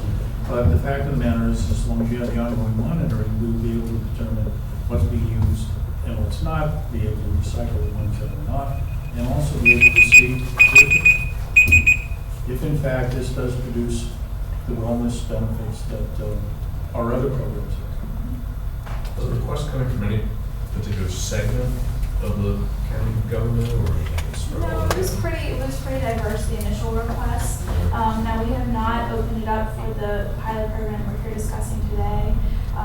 Once we do open that up, we'll have more information as far as if there's particular areas that have a bigger need than others. We need 50. Well, the request is up to 50. We will not be purchasing, we will only purchase them as requested, is what the program, the way we have it outlined. And so the cost is what? It's about $500 per unit. It varies depending on whether people have one monitor or two, and whether they're going to choose the shorter model or the larger model. In 6 months, there'll be a Chinese knockoff of the other $49.99. Well, Potentially, there already are. Yeah, and we some of the test- ones we brought in, they're cheaper, they're $100, $200. You put them up, the monitors are bouncing around. When you actually type on this, right, yeah. They bounce, and they're junk. We involve facilities in some of this too, so to make sure that we aren't bringing in things that would create major issues. And John's a tester. Okay, so what costs $500? This little gizmo that goes on top of the desk? Correct. That costs $500. Yep. And That- so that includes- 50 that of these includes the times monitors, 500 is the- 25,000. What's the other 5,000 for? Well, we put 30,000 in because it's on average $500 with more. If we have to buy some monitors and those type of things, we will control the cost, but we didn't want to, because we don't know what the actual cost are going to be. So we discussed this as part of the 2017 budget. This is in the budget. Somebody discussed this, or was this just an idea that came up with? Well, we have a contingency for the capital budget. so This it would is come out of part of that It contingency. would come out of that. I'd like to see a list of all the things that supposedly are to be funded under contingency of the county budget. Okay. But We I haven't used it. don't recall discussing this. I know we did have some discussion on this, but not in detail. But I remember No. some discussion. We haven't spent this out of the contingency yet, that's why we're here to talk about it before we spend it. Yes, and could you, in terms of what Blue Cross was willing to contribute towards this, what's? Well, so every year, we receive a wellness credit of $75,000 from Capital Blue Cross to pay for wellness initiatives. We use the majority of that to pay for our program through Vivere that our employees use for the biometric screenings, mental health assessment, that type of thing. And there is an amount of about, I think we said $10,000 that you are able to use from that reimbursement from Capital Blue Cross to go towards this project as well. So the 25,000, is that gross or net of the 10,000 contribution? That's gross. Okay, so then, in fact, the net would be something like 15, potentially 15. And some of this could be funding out of grants and other things. So if, say, drug and alcohol, and it's 3 of the debts, drug and alcohol. So this is not a request to spend every last penny of 25,000. In fact, even if we bought as many as we've calculated, it wouldn't cost us $25,000. This is a request for approval to pursue a pilot project based on the continuation of our wellness efforts. And I can tell you, I was one of the people who, after dealing with all the stuff in my mother's house, I had really bad back pain. And that sort of got me started to think about it and found out that there were other people in similar situations. Looking at the research, people who spend the day seated, chronic back pain and other associated stuff is a major contributing factor to absenteeism and healthcare. So it's a pilot. If it works, it works. If not, we'll just. And I think there is a need from an employee in Lawson County. Some people are bringing their own equipment in here. Some people are putting their monitors on top of empty boxes. I mean, that's not a very safe environment for the equipment or the people. So I think there's an initiative that there's things that we need to address, and that's kind of why we're coming up with a pilot program. I'll just say that, I agree with Commissioner Hertz's. The unit cost, 500 just seems like It's $331 for a small one, $360 for a larger one, and then we have the attachments for the arms to keep the monitors all there. I've been testing these things because earlier in my career, I had an antique stand-up desk at the firm I worked for, and I really enjoyed it. Part of the time. But honestly, Pete, I think that antique desk price cost less than $500. Well, yeah, but that was when you were younger, Gary, which was a long time ago. So it's a really old desk. It's now. really. We can give you a list of the participants who are currently testing the units, that way if you'd like to go and see them between now and Monday. One's right next door. And there are more expensive models. There are. The most expensive. We also have requests from employees trying for to the parent company because I want to buy their stuff. Could we send the commissioners some links so they could see what it looks like, what the product choices are? Yep. And you are welcome to come see the desk. Michelle has one, she's right around the corner. Okay, well, now this talks about spending up to $30,000 total. And it says here 15,000 general fund, and then it says other 15,000. So you said that we're a little confused on the numbers, because I thought you said we could spend up to 10,000 out of the wellness. The other 5 would come from other funds. It was just an estimate because we don't know who's going to be purchasing them yet. What other funds are we talking? It could be any of the county funds. One of the requirements is we're going to ask that people are at their desks at least 75% of the time, I think is the number we came up with. And so it would have to be departments that have people sitting at their desks that long. So I don't foresee drug and alcohol needing, asking for 25 to their department because most of them are conference workers out off-site. But they may request 1 or 2, and HIPD might request 1 or 2. So I think there'll be different funds with different funding that have requests, and they'll pay for their own units. I just want to know what we're being asked to approve on Monday. We're asking for approval to move forward with completing the 8 testing, and then once that's tested, to develop the criteria for the potential for the 50, and then send it out to departments and get feedback from them and start choosing up to 50 participants. And then at that time, we would move ahead and purchase if the 8 that if the feedback from these 8 testers is good. So it's a purchase of a maximum of 50. Correct.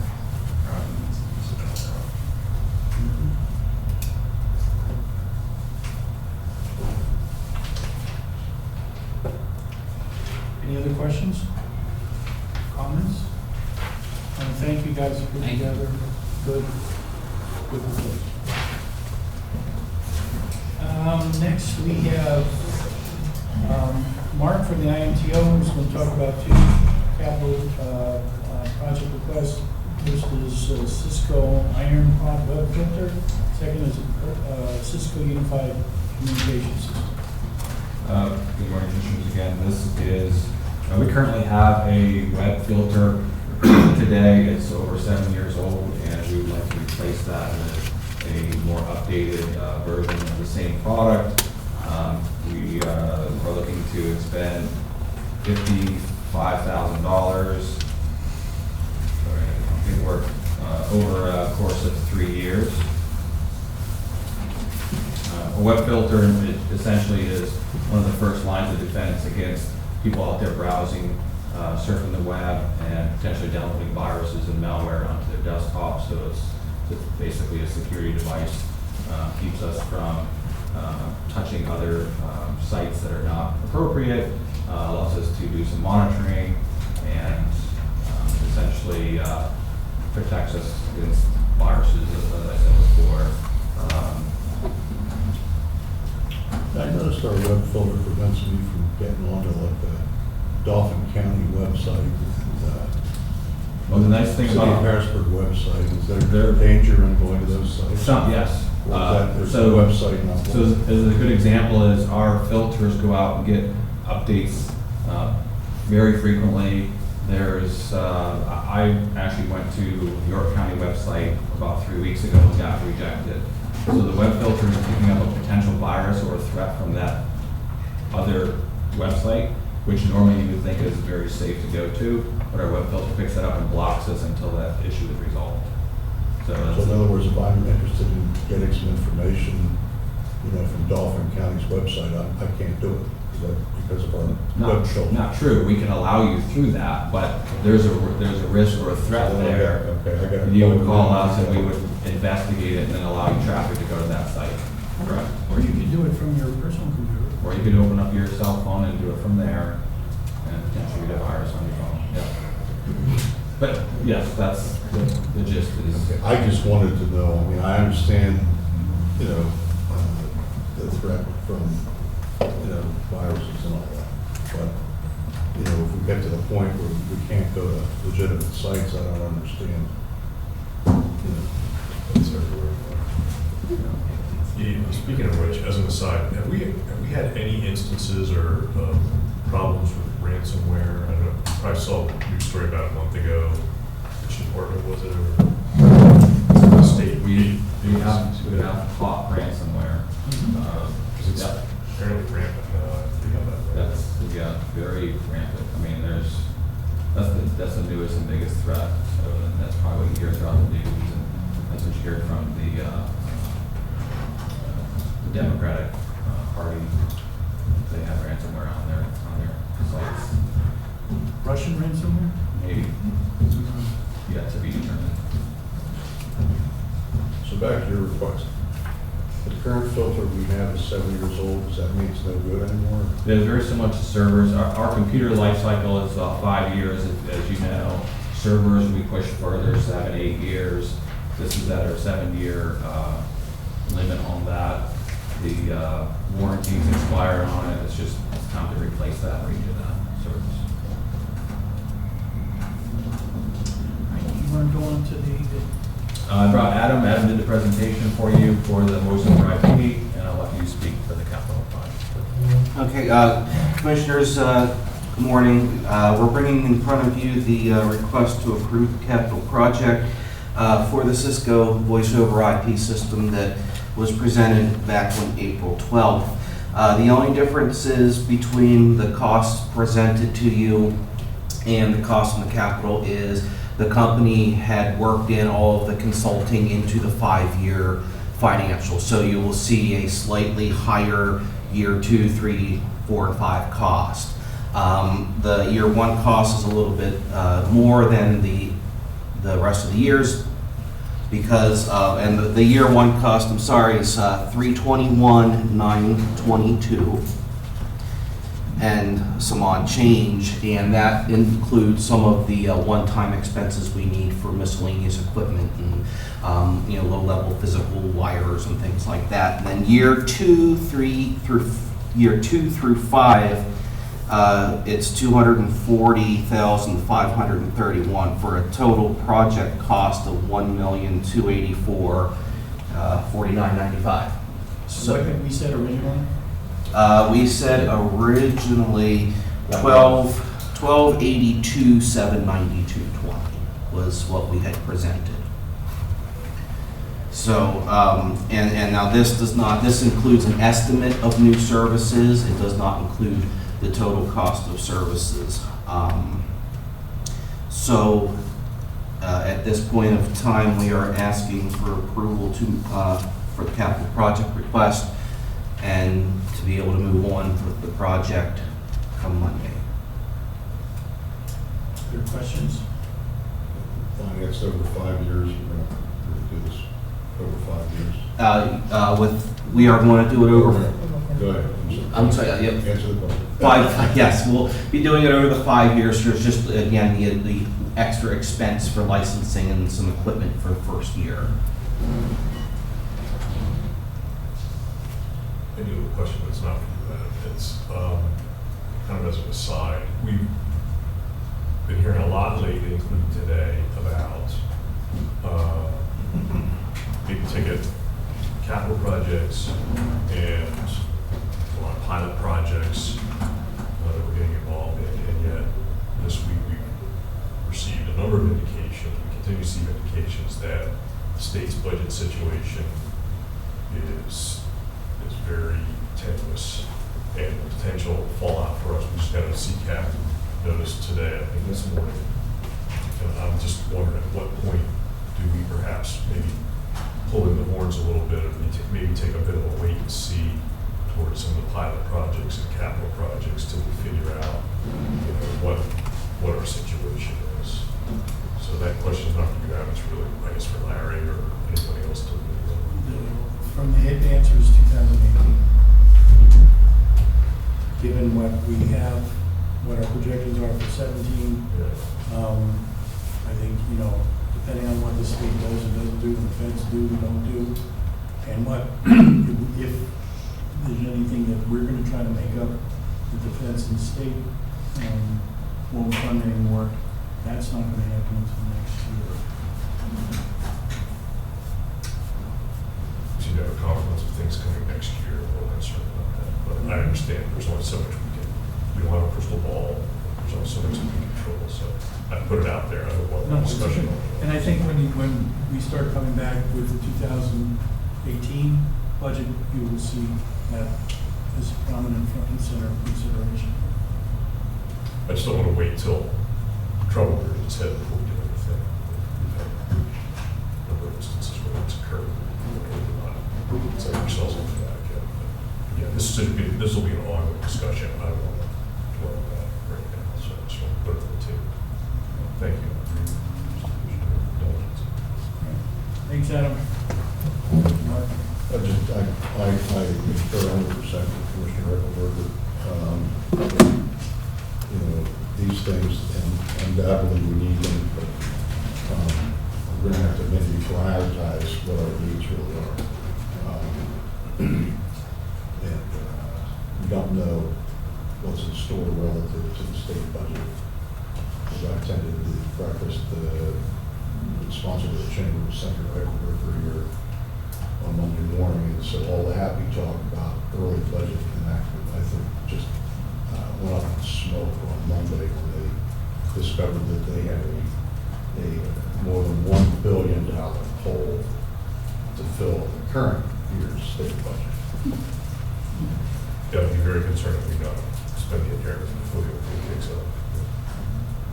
Well, luckily, we don't rely on the state budgetary mechanism to track and manage our finances. That's true, but on the other hand, because of some of these services that were mandated to perform, we're fearing that there's significant cuts in a number of areas for counties.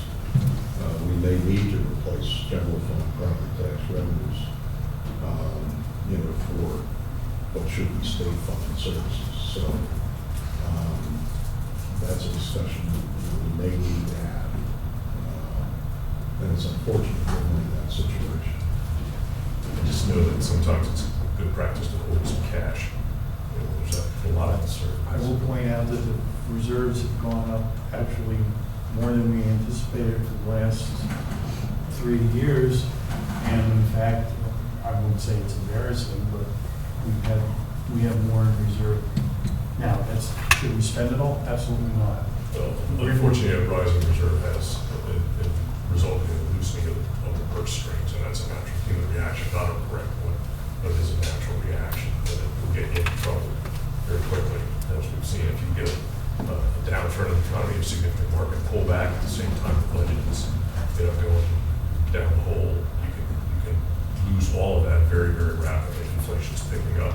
There's a number of very troubling things on the horizon. So I'm very appreciative of the hard work everybody did to build that reserve, but if we have an embarrassing reserve, then maybe we should have a tax cut. But I'm not proposing that because we look a little further down the road. There's plenty of things that'll soak that money up if we don't soak it up before that. Which is why we've started the process of looking at the radio project this far in advance and spreading it out, looking at creative financing, et cetera, et cetera. These two things, now, the thing about the desks, it's a relatively small amount of money, yes, it is a pilot. The things that you're hearing about right now, talking about our phone system, you're talking about our enterprise ERP system, which you'll be hearing about in a minute, and our whole web security stuff. I mean, this is not optional stuff. This is cost of doing business in today's world where God knows what Dauphin County allows on its website. Well, we're also looking at significant investments in criminal justice, in prison, and a number of other things. And cash flow is cash flow. It is as essential as something might seem. When you're hanging off a cliff, you aren't thinking about how you're going to make your IRA contribution next year. So, just would hope we keep both short-term and long-term in mind as we continue. I think I've made a good point, so it's not really open for debate. I think it's a good point, and I think, right now, we can't really see over the horizon. So some of these expenditures that we're moving forward with, it might not hurt to delay. Okay, so am I hearing from area engine that you guys want to delay any action on the Cisco Unified Communication System for now? I guess I'm not trying to be that specific. The telephone system needs, it's needed upgrade for years. Ages. Many years. And you can't function as a county government without it. But we might want to think about phasing in general. And again, I didn't raise this specific to Adam's proposal. Very well. But in general, we need to just exercise caution in everything that's coming in front of us and just get over the nerves here. No, I agree. Everything that we're hearing. So. I mean, as far as the VoIP project comes, I had $1 million budgeted for this year alone, so that we're only using 300 and some thousand of that this year, and we'll be able to use that down the road. So, And your from a budget million perspective, budget will cover that 5 year. well, sure. I mean, Dana, however Dana chooses to use that kind of money. But understand what's entering into a capital lease. So what happens is we kind of have to do the double dip on the budget. You have to expend the entire project in the first year, and then you also make your payments over 5 years. It's just a requirement of how we have to do it financially. So there will be a book entry. All that happens is a journal entry that raises your revenue and raises your expenses by exactly the same amount. And then the actual cash and effective fund balance will happen over 5 years. All right. So we'll leave it on for action from Monday. Okay, Beth? Good morning. The Lawson upgrade capital project request is for an upgrade that we need to do in order to be compliant with Lawson. The operating system on the servers that Lawson is installed on is going out of service. The project is $69,392, broken into 3 different parts. $22,502 for the software required. Consultants would be $45,150. But that is a not to exceed cost, and in past, when we used this consultant, we only came in at 60% of the price they quoted us. The other part of it is for additional memory so that the servers operate efficiently. And I just want to add that I was asked by Controller Whitcomb to convey that his department is very much in favor of this as it impacts significantly their ability to do what they need to do. Any questions for Beth? It says here in the request to update 2 of the 8 servers to Windows Server 2012 operating system. One is a test server and one is the production server. My question is Windows Server 2012 the most current operating system available? No, it is not. Microsoft has released to market officially Server 2016. However, it is very common of very large production vendors to recommend a version previous. And that would be the current version previous of what's out today. Yeah, unless you want to spend a large portion of your time letting those updates upload on your system. Microsoft is notorious for launching their new versions of Windows, maybe with a few things that still. And then they release to it like a year or 2 later, which we don't even see Server 16 released to yet. And, that would be what we would wait for. And Lawson typically does not approve a current release to market version from Microsoft, if I'm correct on that. That is correct. Any other questions about the ERP upgrade? Okay, thanks, folks. Thank you. Next I'll call on Commissioner Prinsley. We have an item, this item actually being requested, joint letter of support from the commissioners and the housing and development authorities for the preservation and funding of the U.S. Department of Housing and Urban Development's program. Commissioner? Yeah, thank you, Larry. This was requested of us by the Housing and Redevelopment Authority, and essentially is a correspondence to go to our federal representatives, Congressman Barletta, Congressman Perry, Senator Toomey, and Senator Casey, and it's in reaction to the president's proposed budget that would totally eliminate the community development block grant program, which would result in $1 million loss to Cumberland County on an annual basis for many community development projects. And in addition to that, it also talks about the president's proposal relative to funding for assistance to low-income families, the disabled, and our senior citizens relative to housing. The Housing Choice Voucher Program currently serves about 1,300 families in Cumberland County. As a result of the president's proposed budget, the Housing and Urban Development Authority has advised our county that we need to ratchet down the number of folks who are receiving housing assistance. So if I calculate correctly, they need to reduce the number, 1,300 number, by 15 a month to get down to the point of what they anticipate the level of funding to be in the upcoming fiscal year. So this is very concerning, and I would just ask my colleagues to support, and I'd like to make a motion to approve this letter to go to our federal representatives. And I've got a meeting with Tim Lawson, the Executive Director of the Housing and Redevelopment Authority, with Congressman Perry tomorrow, and so I would like to hand it over, a copy of this to him, and then the others to go snail mail to, and even electronic email to our other representatives. So I'll make a motion to approve the letter. Is there a second? We have a motion and a second. Any questions on the motion? All in favor of the motion, say aye. Aye. Motion carries. Thank you. Thank you. Let's move on to item 16, on Melissa Calvinelli for presentation of Juror donation program. This shall be short and sweet.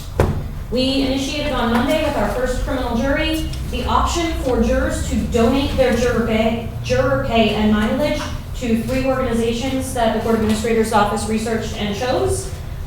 So far, and the week is not over, we know that there's a few more who anticipate. We have had 12 people choose to donate their juror pay and mileage. The bare minimum that will be donated is $271.64. And again, we're not done yet because some of the donators are still in trial. We don't know what their final pay is going to be.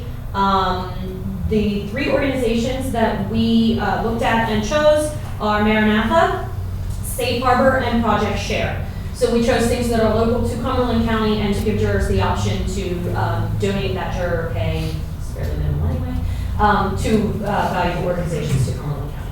What are those organizations called? Maranatha, Safe Harbor, and Project Share. Everybody know what Maranatha is? I've heard of it. They help, it's a faith-based organization that provides financial counseling and financial management, pays bills for people who, they do so as part of housing and redevelopment. Some of their clients, basically their monies, their funds get turned over to these people, they pay their bills and basically give them an allowance. We've also used them as part of our, I think our human services people are using them as well. And probation. And probation as well, helps people who can't manage their money do so. Are they countywide organizations or is it Carlisle? I think it's national, isn't it? Well, Maranatha's strict local, but I think Safe Harbor helps everyone in the county. I'm pretty sure Project Share does as well. We tried to look at ones that were kind of county-based, not, we looked at a bunch of them that are national organizations, we looked at a bunch of different, so we decided to start with these 3. We're going to monitor and track too which organizations are getting donated to. If we find that one isn't getting a lot of donations, we may end up dropping one and picking something that maybe people are more interested in donating to. We'll kind of see. We just started Monday. We're going to be tracking and kind of a good thing. I'm trying to think, there's the food bank on the West Shore, Gary. Do you call what the name of it is? Wait, the Central Penn Food Bank, but you get New Hope Ministries, which also. Yes, New Hope Ministries. We have those on our list. We We just chose Project Share. You just chose Project Share. Could these rotate from year to year? Potentially. Or Yeah. Okay. We contacted these organizations and kind of told them what we're doing and got all the paperwork, and they were very interested. And they're not going to get a ton of money. We don't spend. We actually have made a lot of changes recently to criminal trial week, which should reduce our costs for jurors fairly significantly. We'll have some more information at the end of the year when we compare this year to prior year. But we've already cut our trial days or our juror days in about half in 3 trial terms. So it's actually way less than it might have been in previous years, but we figure every little bit helps. Jurors have asked for many years about this option, off and on, and we finally just got it. And it's completely voluntary, right? Completely voluntary. Yeah, they are given information about the program and Because the it's not forms as just. though the jurors get paid a lot. No, it's $9 a day for the first 3 days of service, and on their 4th day of service, they are eligible for $25 a day. And they also receive 17 cents a mile for their mileage to get here. So it's fairly minimal, but For those citizens who've served on our juries, if they would like to donate, this is just an option. it is just an option. Okay. Yeah. This is absolutely wonderful. I applaud you guys for taking the initiative, and for anybody who serves on a jury and does this, they get the good citizen. We were surprised, I think, by how many people were interested in it. The very first day we put it out. Thank you. Any other questions? Thank you. Because the judges are coming. All right, next we'll call on Commissioner DiFilippo of the Cumberland County Commission for Women. recommends for the appointment of the following individual. That'll be Sherry Davis Cordell. Yeah, the commission would like to add her as a member.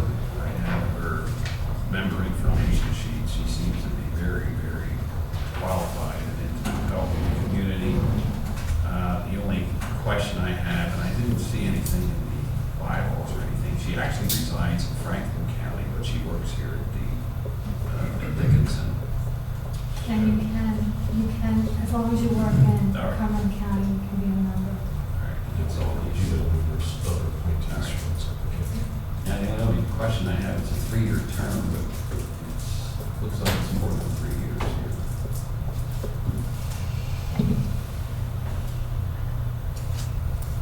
So we get 17, 18, 19. It's 3.5. whatever the terms, 33 years. That was the term that they provided on their letter. Maybe they can get some clarification. Okay. Okay, any other questions on that? Thank you. Next, Commissioner Hertzler with the Housing Authority Board recommends the reappointment of Roland Fenton. Yeah, I understand there's a pending vacancy for one seat on the Housing Authority Board. It expires, the current seat expires May 25. Staff at the Housing and Redevelopment Authority is recommending the reappointment of Roland Chip Fenton of 187 North Old Stonehouse Road, Delisle. I know Chip has served with dedication and distinction for many years. He is willing to serve another 5-year term. So if there's no objections, I'll make that motion to reappoint on Monday. Any questions or comments for Commissioner Hertzler? Thank you. Next, we have Commissioner Liaison Reports. We'll start with Chairman DePuy. Thanks, Barry. I have none in this 2-week cycle. But at our next workshop, I'm going to report on 4 reports, one for the LAPC, one for Northern Illinois, one for Western Cog, and one for the County Library System. Thank you, Commissioner DePuy. Commissioner Hertzler. To the chagrin of my colleagues, I have a number of reports. All right. Go on. You have to, I'm not ready yet. I usually use that 10 minutes to write my ideas. That's good. All right, the Housing Redevelopment Authority Board met Thursday, April 20, and a report by both the Housing and Redevelopment Authority's independent auditor was very good. The Redevelopment Authority's audit showed strong liquidity and did not identify any deficiencies in internal control. The audit of the Housing Authority also showed that the Housing Authority is in a good position. According to the auditor, whose firm audits some 45 other housing authorities around the nation, audits of most housing authorities include some findings. There were none in the case of Cumberland County's Housing Authority. I've got copies of the audits if any of my colleagues would be interested in reviewing. As you may have heard, the Carlisle redevelopment is moving into full gear, and there's what was described at the meeting, a marathon sprint toward closing on the Workforce Carlisle Townhomes project with a company known as Pearl. The authorities are continuing work on the development of a new strategic plan, and they're continuing to communicate with our federal officials regarding the impact of the President's proposed budget on the CDBG and other critical funding.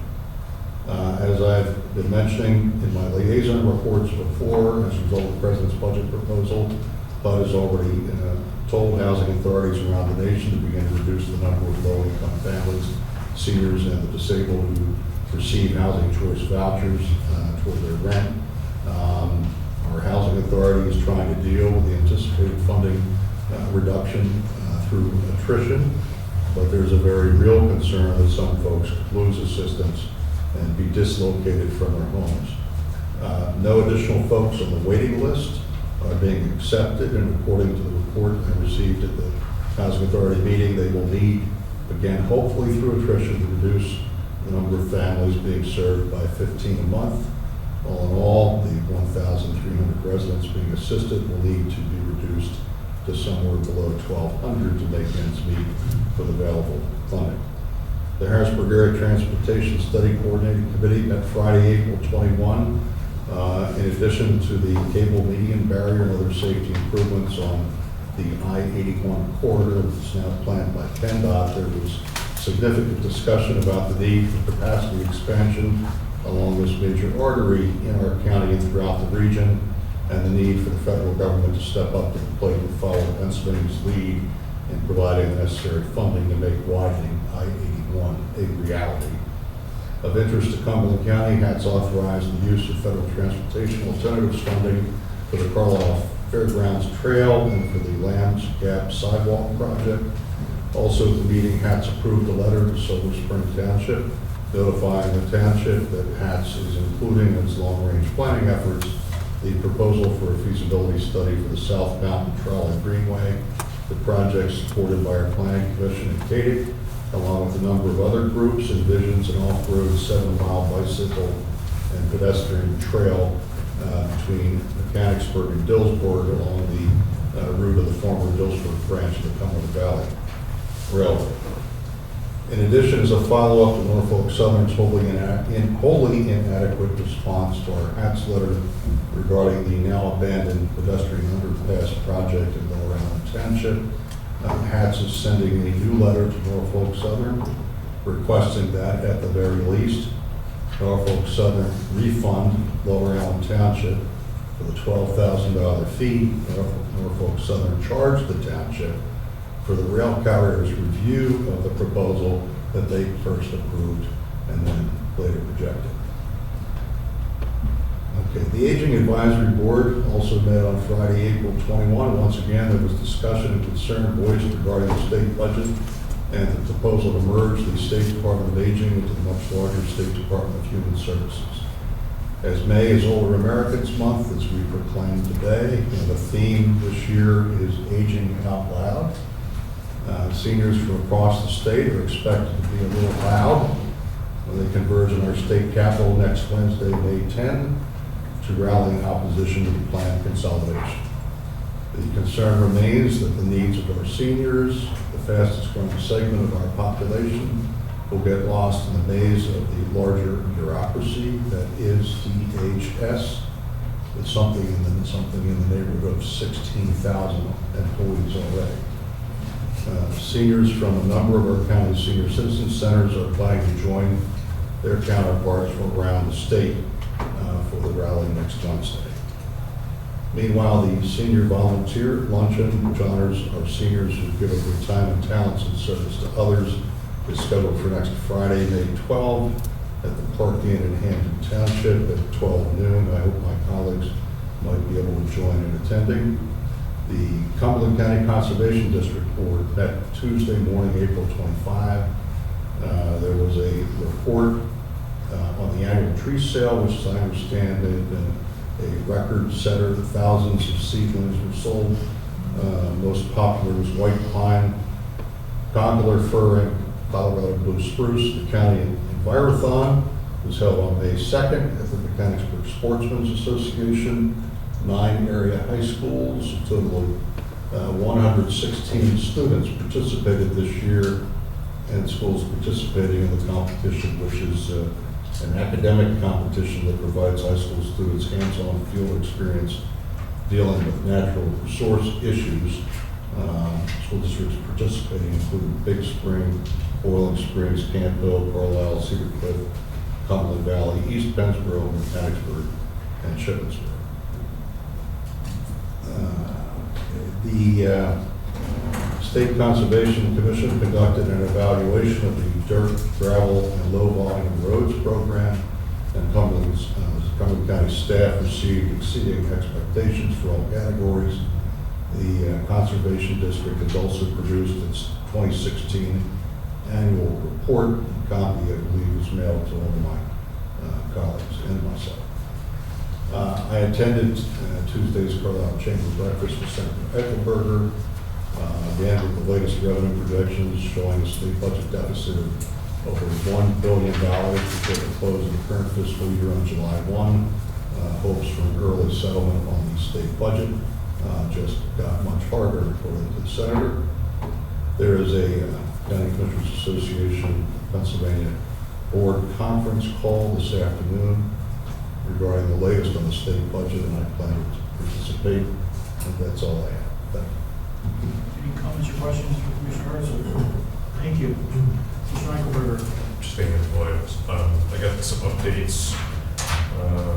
Justin sent me an update at my request regarding the recycling center, and he sent me a bunch of pictures. I don't want to print them, so I'll circulate it to you if you haven't been down to the site to see what's going on. But he gave me the most up to date on the center itself. The barn's cleaned out, new lights are installed. Restroom access for employees has been established. The office trailer has been set, and access to pavement deck is being constructed. It's already been constructed. The barrier posts and chains are installed. The scale system's been ordered. It should arrive soon. It's in stock and should be shipped shortly. The IMTO folks have been building the software program on an access database to work hand in hand with the scale.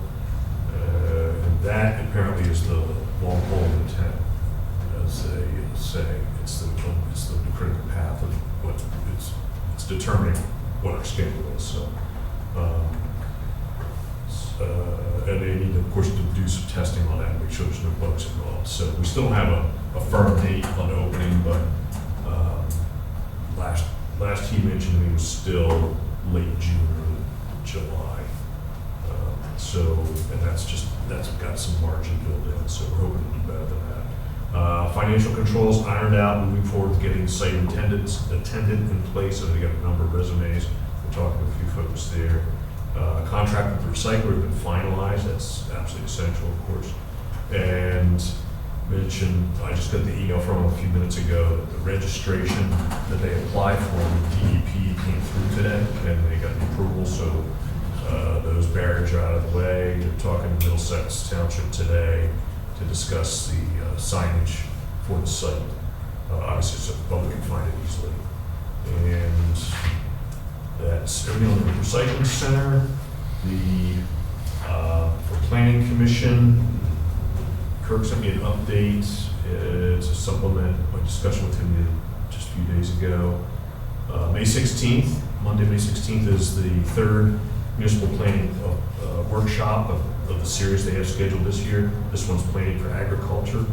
They've had the two other sessions this year that I've reported out on. One was the subdivision land development process. The one was the short-term rental issue we discussed here before. They also have one set in June for economic development principles for municipalities. That's being partnered with the CADIC, Economic Development Corporation. And Kirk reports that the attendance of the sessions all continues to be very good, meeting or exceeding expectations. He said every one of us had over 30 attending for each date that they've offered. So we continue to see a lot of interest there, consider that a real success. The survey for the comp plan obviously is closed out April 30th. Kirk said he talked to the land use center folks at SHIP. They're going to have final results on the data by June 15th. Remember, there's an open-ended question, so they have to tabulate a lot of that data. We'll probably get a first cut, I would imagine, before the 15th, but the final should be at that point, so June 15th. So they'll do some meetings then, of course, to present the findings, and we'll get an updated schedule on those things. I also had the privilege, I was invited to speak before the West Shore Chamber's Government Relations Committee last Friday, and the survey was very much a topic of discussion, and the issues that are part of the comp plan were kind of the focus of both the questions and my comments. So, and the chamber, by the way, played a very valuable assistance role pushing out the message, asking for participation in the survey as well. So I don't have any revised numbers on the respondent rate, but I know we exceeded the target numbers by a very decent margin, so we should have some good data on that. Shireen sent me an update this morning, said that the Cumberland Valley Bureau is coming fourth of the 10 prestigious Cumberland Valley is a location, all of us.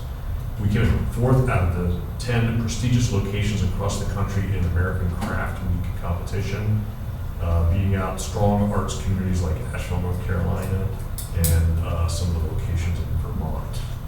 Also, there was some publicity on this one. The beer trail launched in April, was planned in coordination with Harrisburg Beer Week. They've gotten a lot of good press coverage. You've probably seen some of it. They ran out of the passports on the first weekend, so they're working with local transportation companies to do. No. They're all on Keith's desk. Not build a wall. What's that? Not build a wall. That's auction, so. Larry, did you check most of those, or what? No, Keith's kind of long. He's selling them on the secondary market. They're on eBay and the county's garage sale website, along with. 25% markup on Facebook. So they're working with local transportation companies to get tours and packages arranged so we can make the most of that opportunity. They're looking for expansion opportunities in the future as well. And Shereen mentions that first quarter numbers, she didn't provide me the specifics, but the first quarter numbers for lodging were very strong, mirroring the increases we saw last year. So good economic news on that front. That's everything I have. Any comments or questions for Commissioner Eichelberger? Thank you, Commissioners. Let's move on to item 20, we'll report on the following executive sessions. April 20th, 2017 at 2:20 p.m. April 24th, 2017 at 2:30 p.m. April 25th, 2017 at 1 p.m. May 2nd, 2017 for 11:30 a.m. and May 3rd, 2017 at 2:30 p.m., all regarding litigation. Then April 25th, 2017 at 9 a.m., April 25th again at 10:45 a.m., both of those regarding personnel issues. I'd also like to request an executive session regarding personnel issues today. Is there any other business to bring to the Board of Commissioners? Hearing none, we are adjourned.